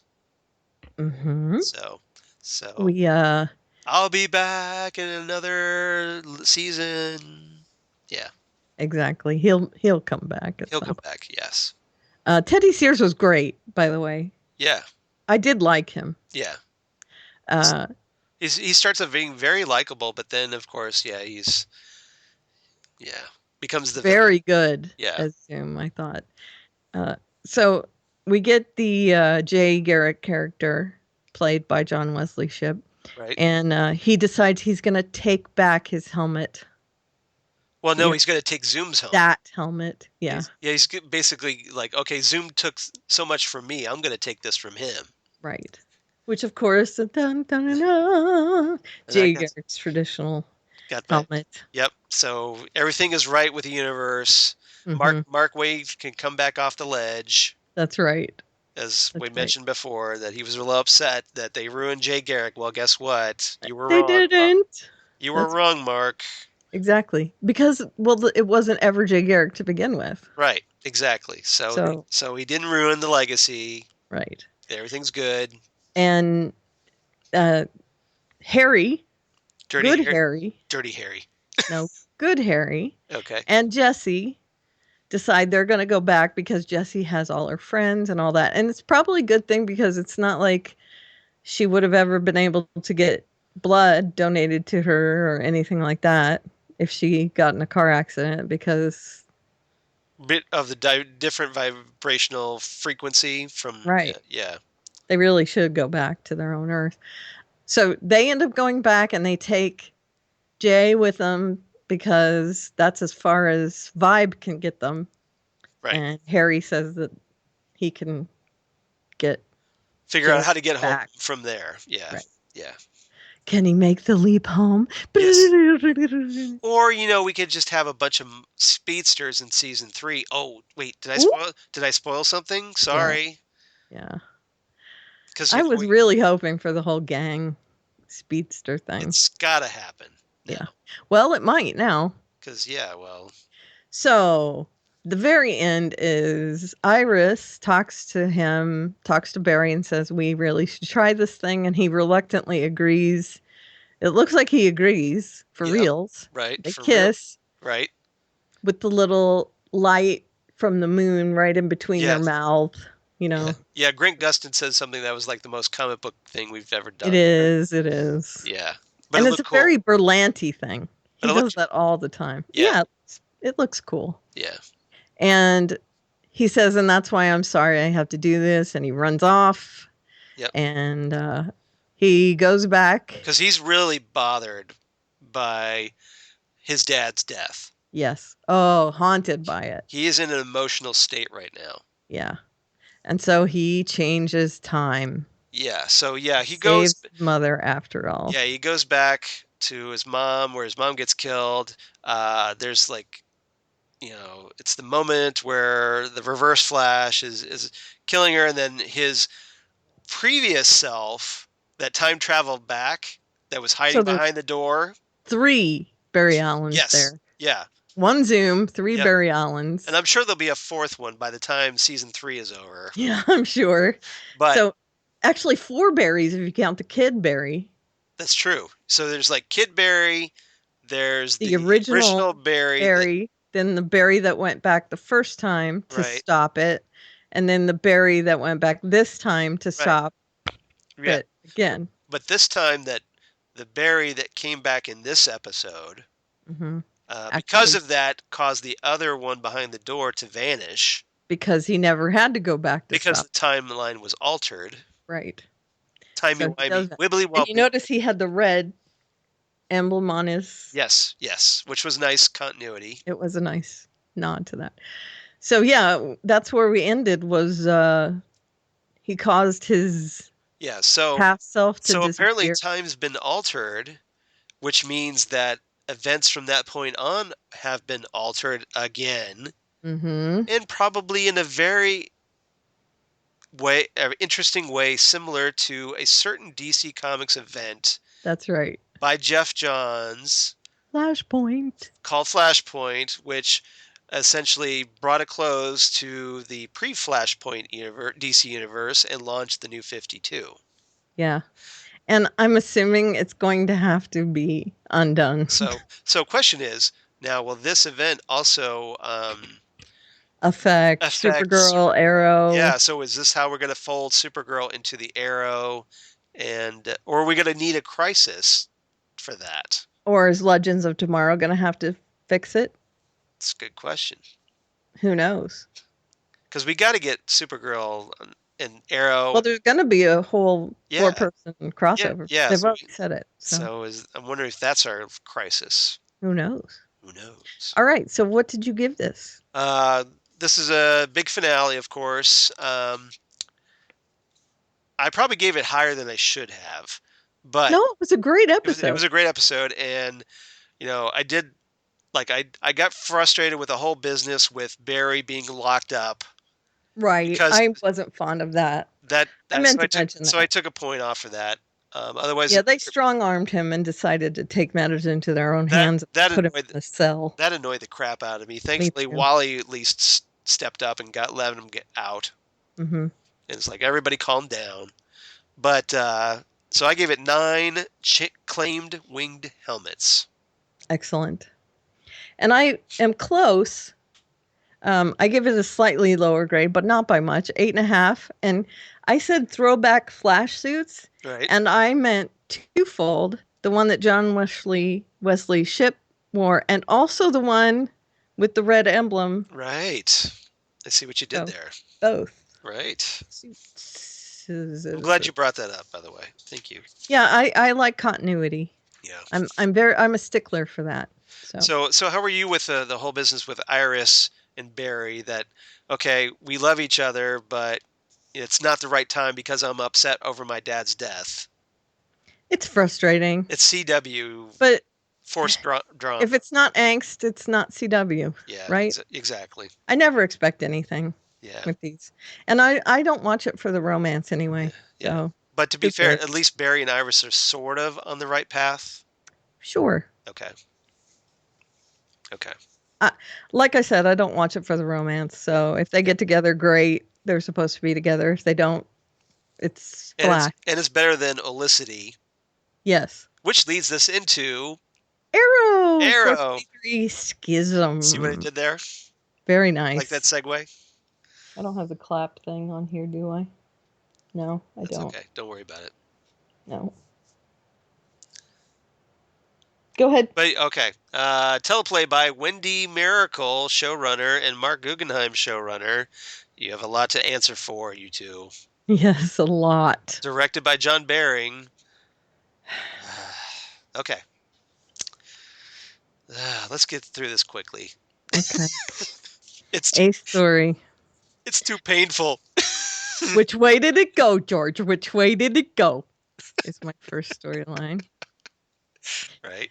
B story, that's not a soapbox. Okay. C story, the band's breaking up. Okay.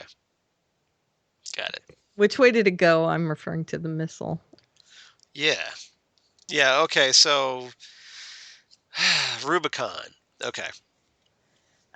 So dark. I'm just gonna say right here. Yeah. This is worse than Trump being president. How easily these missiles can be manipulated. Yeah. Well, okay. Right? Okay, so like we start off the episode with Damien Dark threatening to kill Donna if Felicity doesn't help him with Rubicon. He ends up taking Felicity's laptop. Mm-hmm. Okay. So he uses this stolen laptop that was keeping him out of Rubicon. Mm-hmm. So he launches over 15,000 nuclear missiles because apparently like 100 was not enough. Right. Okay, 15,000 of them. And so the team's got like 2 hours to prevent worldwide nuclear annihilation. Right. Shall we play a game? Shall we play a game? Yeah. And That's an old War Games reference. But, yeah. Okay, so... And Felicity gets the codes and hands them to Lila, and they distribute them in time? Seriously? Well, here's what I don't get, is like all of a sudden, like, the missiles that are apparently supposedly in the air, where did they go? That's what I'm saying. Which way did it go, George? Yeah, so, again, like, I was like, okay. Are they just flying around in our atmosphere? Now, I was watching on this, while I'm live tweeting the show, okay, as I was watching this episode. But I look up and I'm like, wait, what happened to the missiles? And I was like, well, did I miss something? And then I thought noticed, so too. And I rolled it back and I'm like, no, they never said that they exploded them in space. Yeah, apparently everybody on Twitter is like, okay, what happened to the missiles? And it's kind of an important plot point. It was a huge plot point, and they just let it go. And Wendy Miracle has no clue what she's doing as showrunner. Yeah.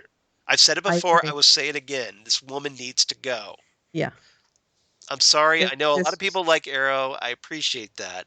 I do too, but man. I respect it if you like the show. That's fine. But as a writer, she's killing me. It's not the worst show on TV. I like Arrow still, but there's so many hand waves with the show. It's not funny. I'm so frustrated with dumb people doing dumb things every episode. Yes. It's not just like, okay, every so often you have a bad episode. I could deal with that. The Flash has that. Legends of Tomorrow has that. Sure. And so on.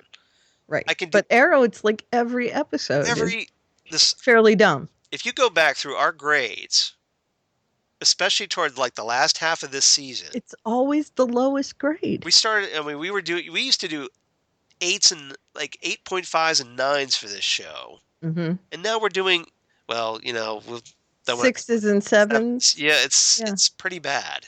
Yeah. The show has gotten really bad.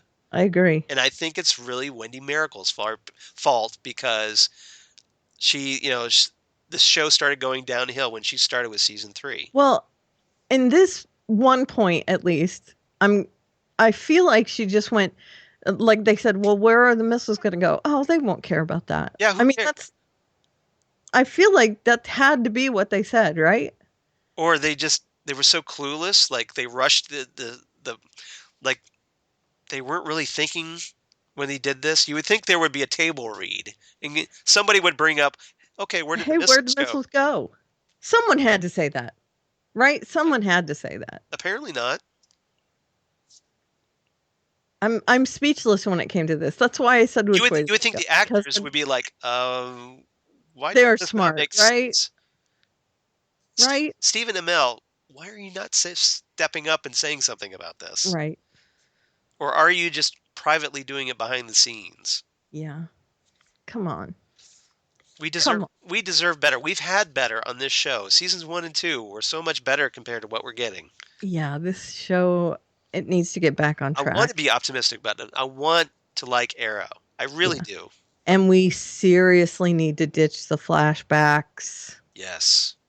I'm not even putting the flashbacks in the story title things anymore. I posted a meme that it's all Hydra Cap's fault.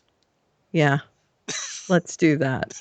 Hydra Cap told the Arrow writers that he likes the to keep using the flashbacks. Did he? That's what I put. Yeah, that's what I put. Well, because he's evil, right? I posted that actually on our Facebook, our Fandom Zone On Facebook our page. Excellent. So yeah, check it I'll out. have to go and look at it. Yeah. Okay, so yeah, there's that. They managed to stop all that, which again is completely out of the realm of possibility. Apologies for the rant, but it's been building. No, it's all right. It's not off topic. That's Not a Soapbox is reuniting the city as the missile is coming towards the city, and that's yeah. Oliver getting on top of a car and giving a rousing speech. Yeah, it was like his Pandorica speech, if you're a Doctor Who fan. There you go. But this brought up another thing that bugged me of this episode. Okay. Okay, so we have the citizens of Star City. They're rioting or whatever, or like, you know, that there's all this chaos, and Oliver's uniting the city. Like, he gets his mob together, and he's like, okay, hey, we're gonna join forces and take back the city or whatever, because we've got Damien Dark's guys out there. Mm-hmm. And this turns into like an exact reproduction of the end of season 2, Mm-hmm. where Oliver kind of did the exact same thing against the Deathstroke army. Right. Right? Yep. We've seen this before, right? Hello, recycled content. Yes. Okay. So it's not just me Nope. thinking this. Nope. I feel validated now. Yes. It was almost exactly the same thing. That drove me nuts. I'm like, we've seen this in season 2. Stephen Amell's great. Yeah. He sold it. Right. Right? I have no problems with Amell. No, he's great. No, he was But fine. It was the same. Did the speech great. No problems. Right. And then, of course, at the end of the episode, they all decide they're breaking up. Yeah. Oliver's going to go Going be mayor of separate Star ways. City. Right. Thea's got to go and take care of herself. Hopefully eat I something. gotta let me be me. Yeah. Eat a And Twinkie. Daigle's gonna join up again. This is another like dumb. exasperated moment. Like, okay, I could be with my wife and kid, but oh, sorry, honey, I gotta go back and join the military. Yeah, dumb. What? Just dumb. Where right? did that come from? Right. Where did it come from? Dumb. Just dumb. Sorry, And sorry, Daddy is going to be like a, like a not a deadbeat dad, but he's going to be a long distance dad. right. Deliberately. After all this, hey, we got to be a family. Yep. Not to mention that Lila works full time in a dangerous job. Yeah, it's like, why don't you go work for Checkmate? Right. With your wife. With Lila. With right. Lila, so therefore you could be together. No, gonna go join the military. Right. Okay, and what happened with Damien? They killed him. Yeah, Oliver killed him. He's stuck by using the power of the idol, right? Well, he used the power of the idol so that Damien's power would go away. Right. All through the power of hope. Right. So, like, shades of Supergirl. Yeah. But although this was hokier. Yes, it was. And so, yeah, he finally because Damien's power, like they have a fight, of course. Mm-hmm. So all these, and they just kind of throw punches at each other. So no mm-hmm. martial arts or anything. Right. Oliver sticks an arrow into Dark's heart, kills him. And then he ends up killing Tatiana on the island, or whatever her name is. Yeah. Tiana or whatever. Because Tiana asks. Now they did. What happens is though later, like after it's all settled on the island, he radios Amanda Waller. So apparently Amanda Waller's in play as long as it's set before her death. Right. Like, which makes sense, but apparently we can use flashbacks to get Amanda. Hooray! Yeah. So yeah, she says it's about time you radioed back in. Yep. And she says, "Are you ready to to go back to Star City, and he says, "Not yet." ... Which means Yeah. where So are we of going to course see she takes away the idol, which of course plays into this season. Right. So Which is where Dark got it. yeah. Okay, we got it. So there's that. So okay, So there's that the episode. so that happened. Yeah. So there's that. Yeah. Okay. So what did you give this episode? I actually thought it was pretty generous after that rant. Me too. Maybe I should change it to a 6. I gave it 7 out of 10 stolen laptops. I was a little more generous than you, not by much, but a little bit. 7.5 pieces of chest candy, which is the ribbons on a guy's Yeah. serviceman's I thought chest. you were talking about Oliver, like if he took his shirt off and did some No, back in the salmon ladder.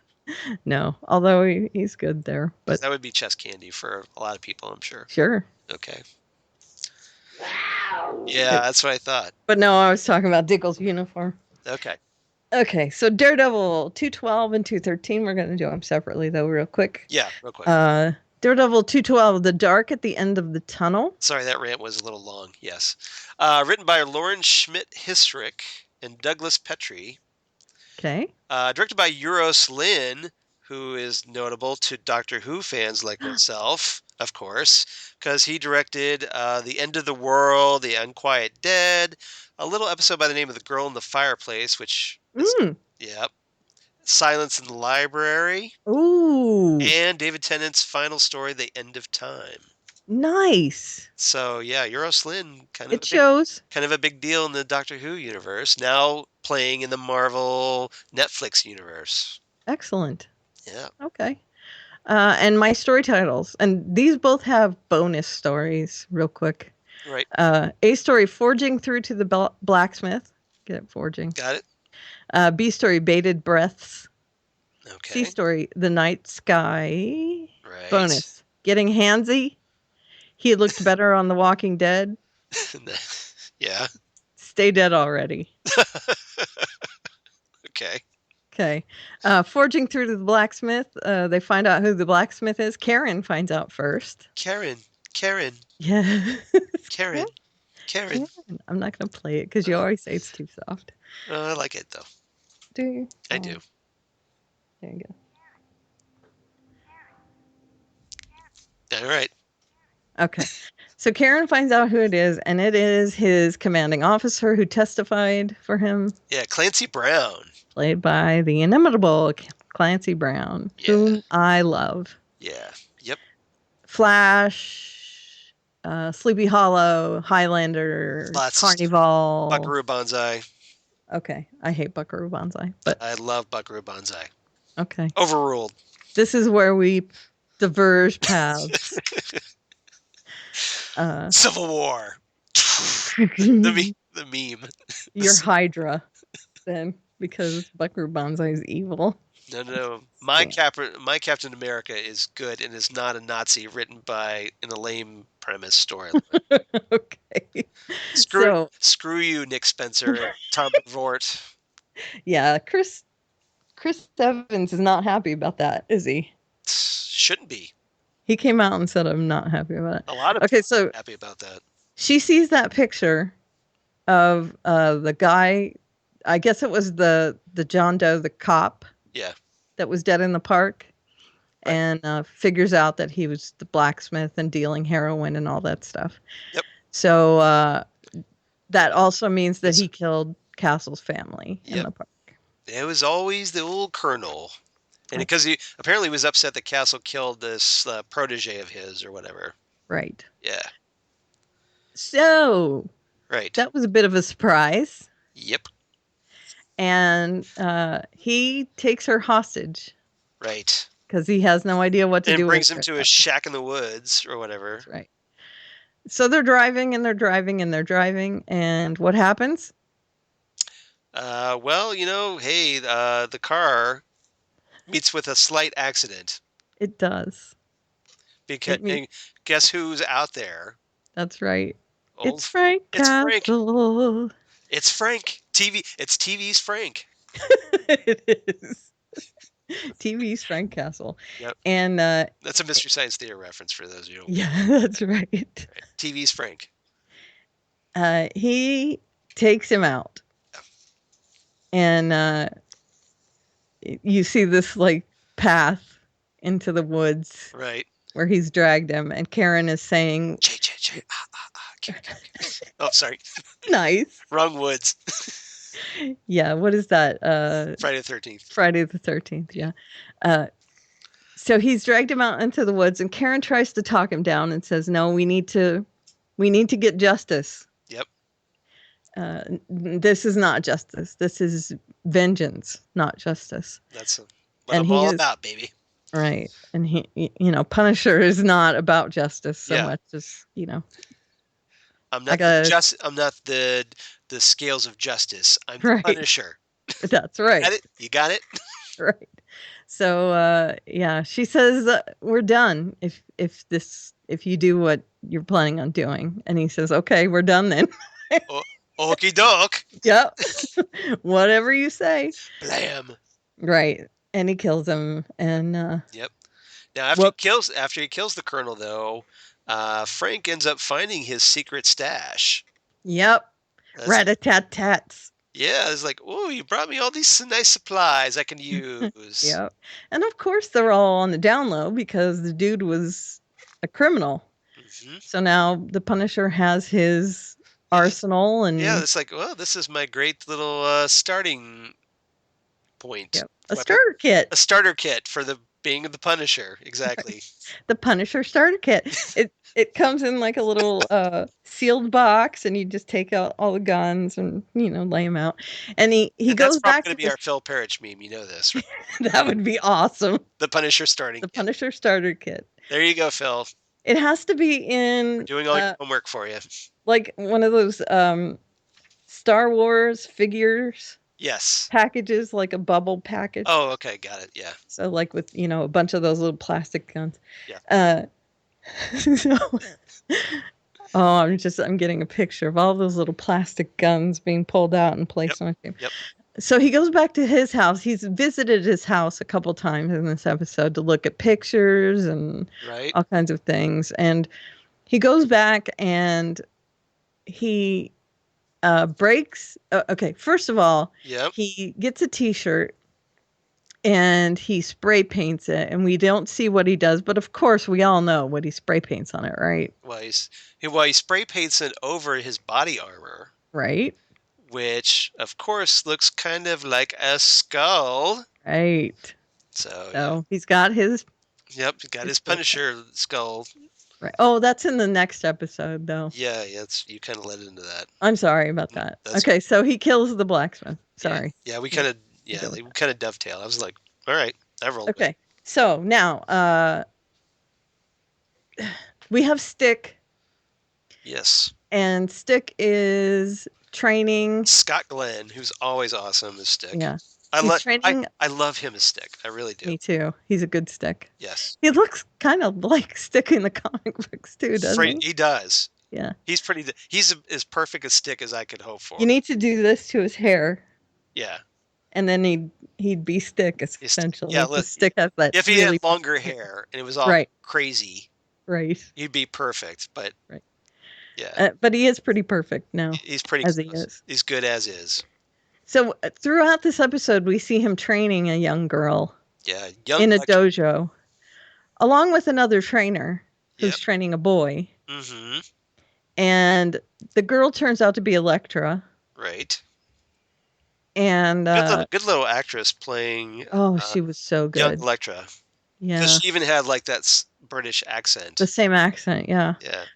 and she gets in the fight with the other boy, and there's some tension going on between Stick and the other trainer, and ends up killing the other boy Yep. because he comes at her with a knife, which is, Well, he was going to kill her. yeah, but it wasn't just like, okay, I'm going to stop him. It's just like she can't control herself. Right, She's just like in a frenzy to kill this kid. right. And Stick has to like pull her off of him. right. Right, after she kills him, Yeah. she's still like on him.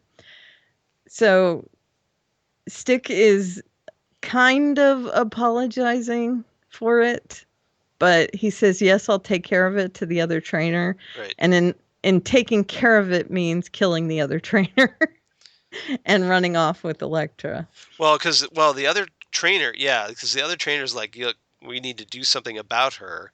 Right. Because the other trainer was intending to kill Elektra.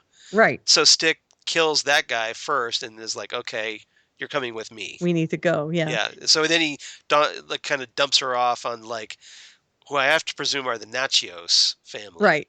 Right. Which is where she gets her last name. So she becomes right. Who's an ambassador or something. Yeah.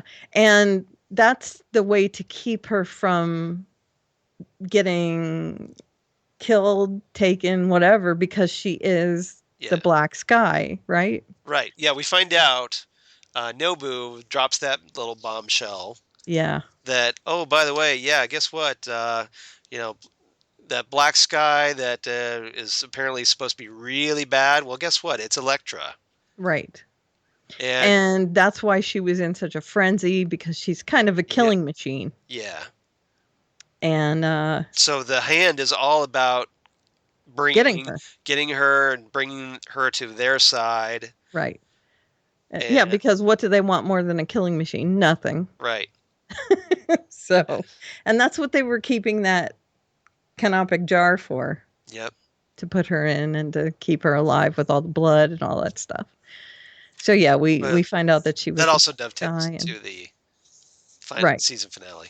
Yeah, but this is the Night Sky thing. Okay. Dark Sky, by the way, or Black Sky, rather. Yeah, but my story title is The Night Sky. Okay. Got it. And then Stick also talks to Matt about that Matt has been tracking the ninjas by their swords, by the sound of their swords. And he tells him, don't do that. They have to breathe. So track them by their breaths. And that helps him immensely. Hence the bated breaths. Correct. Yeah. And he ends up taking them out much better.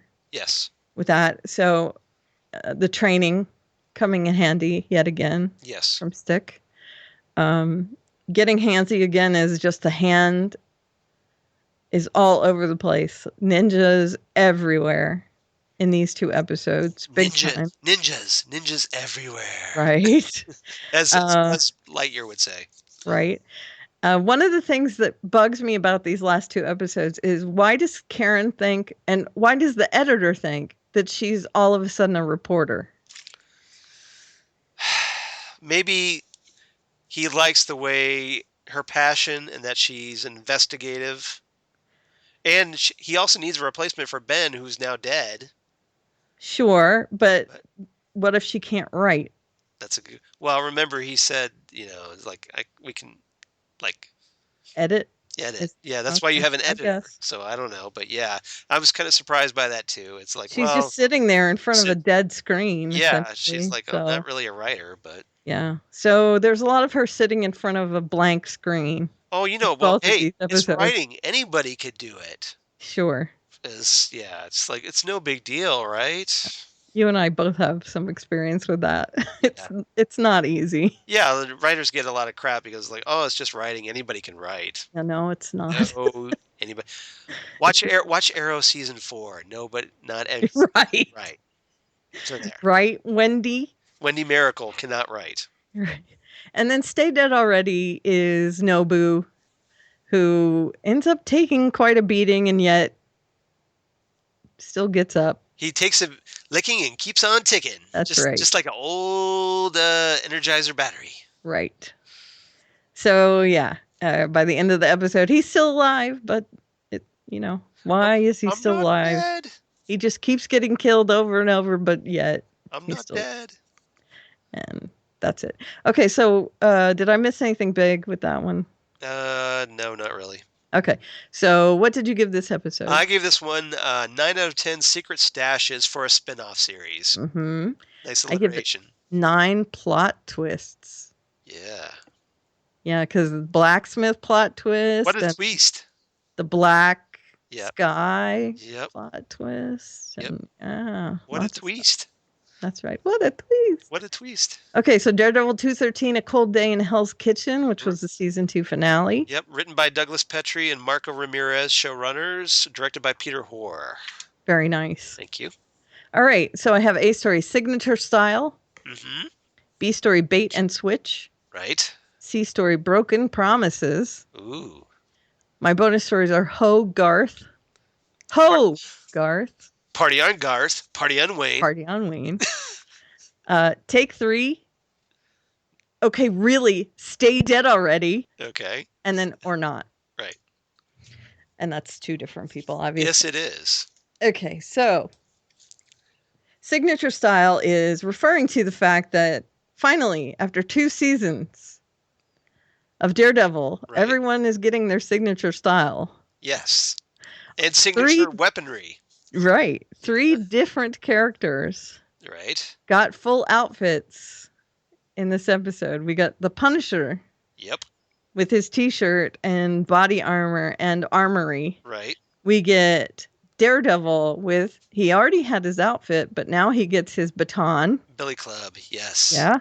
And we get Elektra with her borrowed outfit, but it just happens to be her outfit. Right. So all 3 of them outfit in their signature style. Yep. So Because we get the return of Matt Gerald as the Gladiator. Oh, I mean, I'm sorry, Melvin Potter. yes. He's going to be the Gladiator. Just keep watching. But so basically, who outfits or like gives Matt like, hey, I've been working on this, and then Matt's like, hey, can you make a suit for Elektra? Yeah, but it's a bunch of borrowed stuff, but it ends up being right her outfit, and she wants it's a not weapon really the like one from the comics, but well, yeah, but it's close enough, right? Which I love the fact that they all kind of come together in their signature outfits all in this one episode. So, all right. Bait and Switch. Yes. The Hand takes all these people hostage, including Karen. Right. And they drive them in a bus to this warehouse. Yes. Where ninjas abound. Yes. Everywhere. Full ninjas. Right. Yeah. In order to draw out Daredevil. And Elektra, yeah. And Elektra. Right. They find the location where they bring the hostages. Right. Because Daredevil has to focus on this. Now, Matt doesn't know Karen's there, though, right? No. Right. And Matt still thinks that they're just looking for him. Right. But Nobu is also looking for Elektra. Yeah.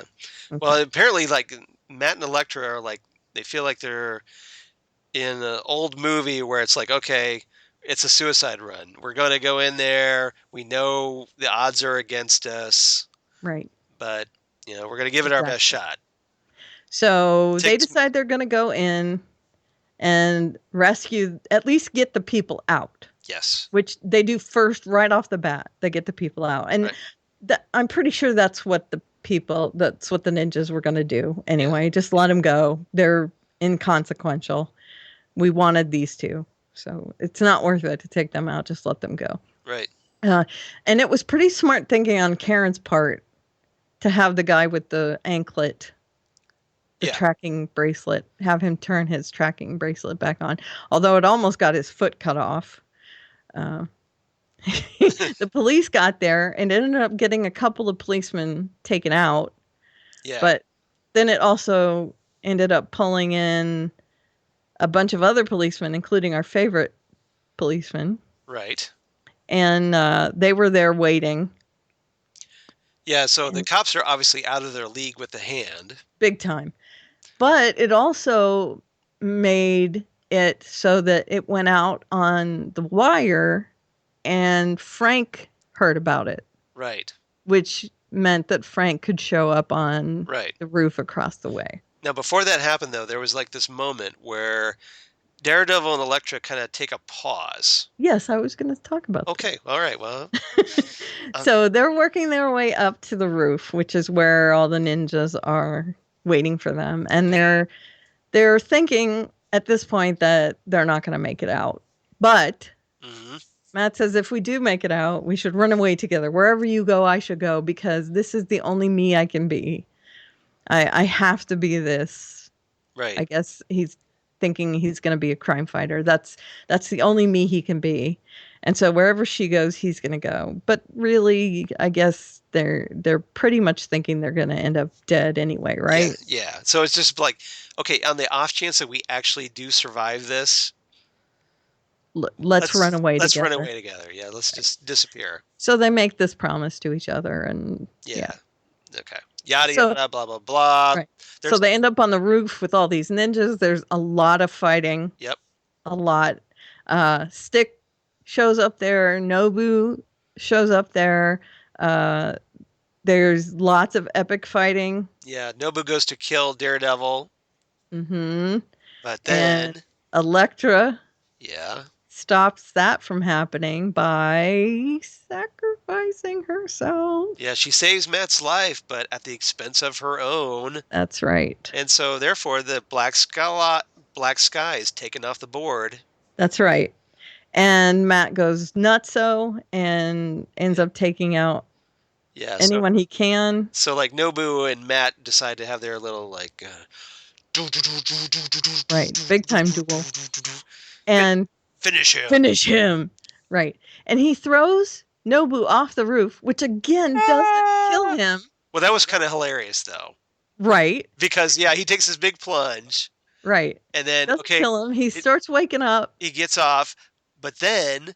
Stick shows up and ends him. Finally. Wasn't that great? It was fantastic. I was very happy. You were just like, oh, he's going to come back from the dead, like Jaws in a right. Jaws and Bond movie. Right. But And guess this is what? why I It said, Sticks like, nope, sorry. right. And this is why I said, okay, really, stay dead already. And it was definitely a dead. You know, he was run through and his neck was slit, and yeah. Finish. And then the or not is after Elektra's buried. Someone shows up and digs her up, takes her to the canopic jar, throws her in there, and the hand digger up. Yeah. So basically, we're gonna get the resurrection of Elektra, Daredevil Volume 1, Issue 190. That's right. And then again, near the end of the episode, Matt goes to Karen and lets her in on the gag. Shows her the helm. Yep. And they do have a moment as well when he is releasing the hostages where I think she kind of gets an inkling that it might be Matt. Right. But yeah, Matt comes clean with her, which I'm sure is going to pay off in season 3. And I think I know what season 3 is going to be. Yeah. I think season 3, whenever it happens, because I think we're going to get the Defenders first. Yeah. But then when we do get Daredevil season 3, I think it's going to be Born Again storyline. Okay. Because Karen now knows Matt's identity. And we know the Kingpin's been lying in wait. Right. So there's going to be a lot of things coming back. We're going to get Elektra coming back from the dead. Right. Born Again. We're going to get the Kingpin coming back into the city and reclaiming it. Right. Born Again. We're going to get, I think, the return of Nelson and Murdoch. Right. Which is going to be Born Again. So, and then because that's the Born Again storyline, somehow Karen's knowledge will end up in the Kingpin finding out. Right. So I'm pretty sure that Kingpin will find out that Matt Murdock is Daredevil in season 3. Interesting. Calling my shot now. We'll see. We'll see if I'm right. I'm jotting it down. So there you go. But yeah, but we're gonna get all Iron Fist, the Punisher. Yeah. All that other stuff in the meantime. Jessica Jones season 2. Hopefully Bullseye. We better get Bullseye in season 3. That's all I'm saying. Yeah. I can't wait. Yeah. Especially if Elektra coming back, we got to have Bullseye. Right. And we have Foggy who gets a job offer from Hogarth. as well. Yes, in this yes. episode. So yeah, Hogarth of course, from Jessica Jones. Right. tying Which that means in. he could spin over into Jessica Jones. Yeah, but I'm pretty sure Hogarth's also going to be appearing on Iron Fist Oh, okay. because the character, the male version of the character from the comics is Is in Iron Fist. right. So So he what? could show up on Iron Fist too. Yep. Now, one thing we kind of overlooked this real quick though. Mhm. When Frank blew up his house, right before he did it, Right. he gets a CD. He smashes his photo, gets a CD from the Of back. his team Now, with the general in yeah, it. now it's a CD labeled Micro, Right. which is a reference if you're a Punisher comics fan. Micro is this ally of his that's like a computer hacker guy Okay. that helps him on missions. I was going to ask you about this. Yeah, it's for intel. Like he helps with intel and stuff, and Okay. so So it's like his IT guy? so basically, yeah. So I'm pretty sure that's obviously going to be set up for the sequel, or I mean the spin-off series, Okay. which is going to be starring John Bernthal as the Punisher coming. So this is information he has for Micro to get for Well, him off either- of his disc something like that, or it's going to be something that his way to get in that touch, Micro got for get in touch with Micro, maybe. Okay. So it's going to help him with his war on crime. Okay. Excellent. So yeah, Very nice. I just thought it was a nice little Easter egg for a Punisher fan. Very nice.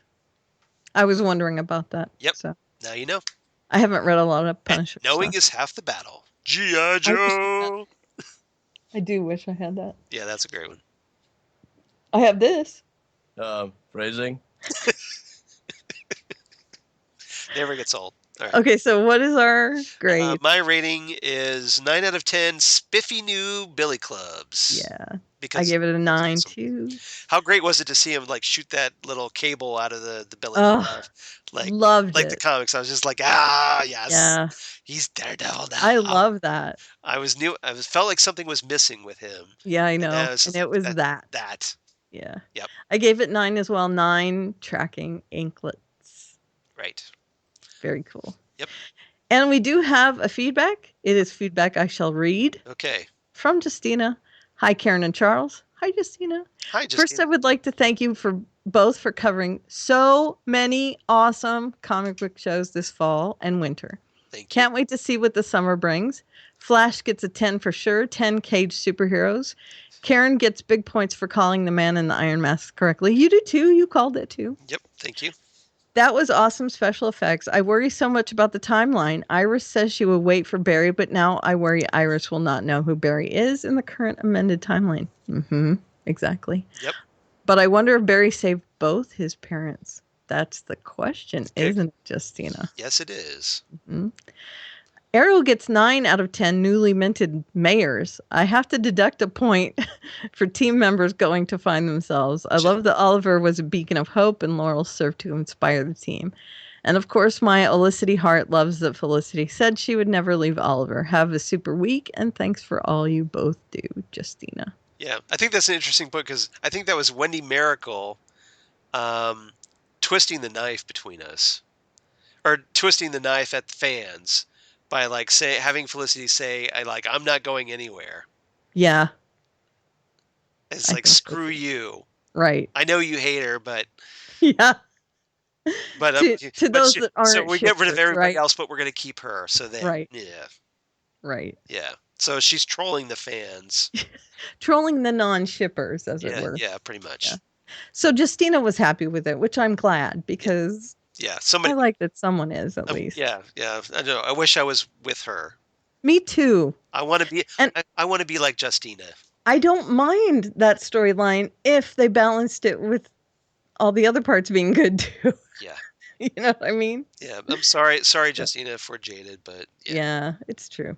sorry. And if you would like to send your feedback, you can send it to fandomzonecast@gmail.com.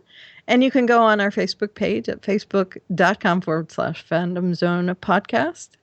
And our Twitter is at fandomzonecast on Twitter. And I am at Oliveria.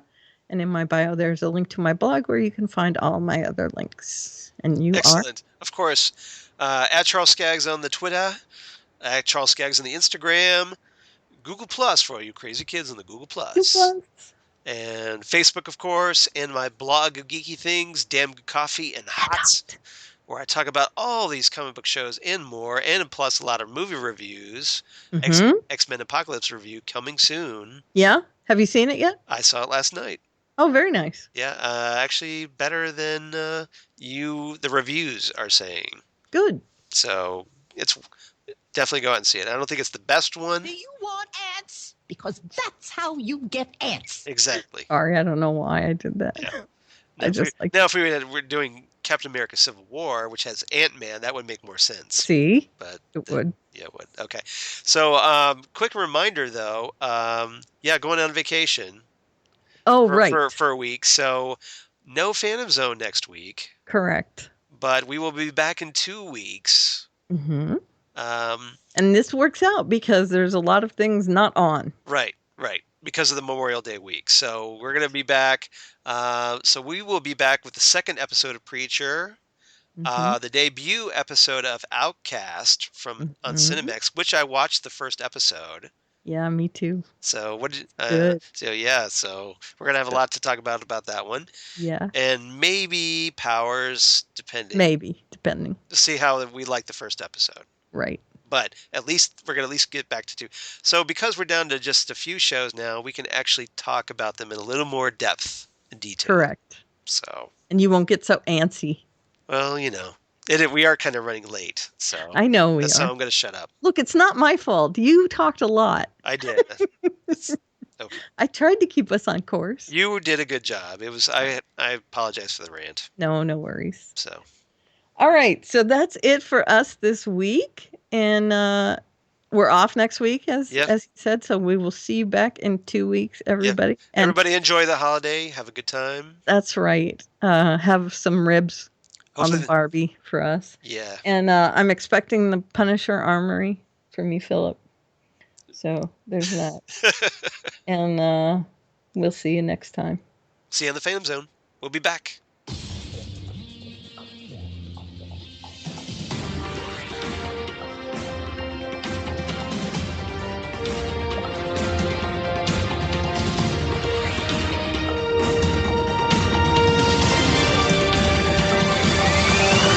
Wow.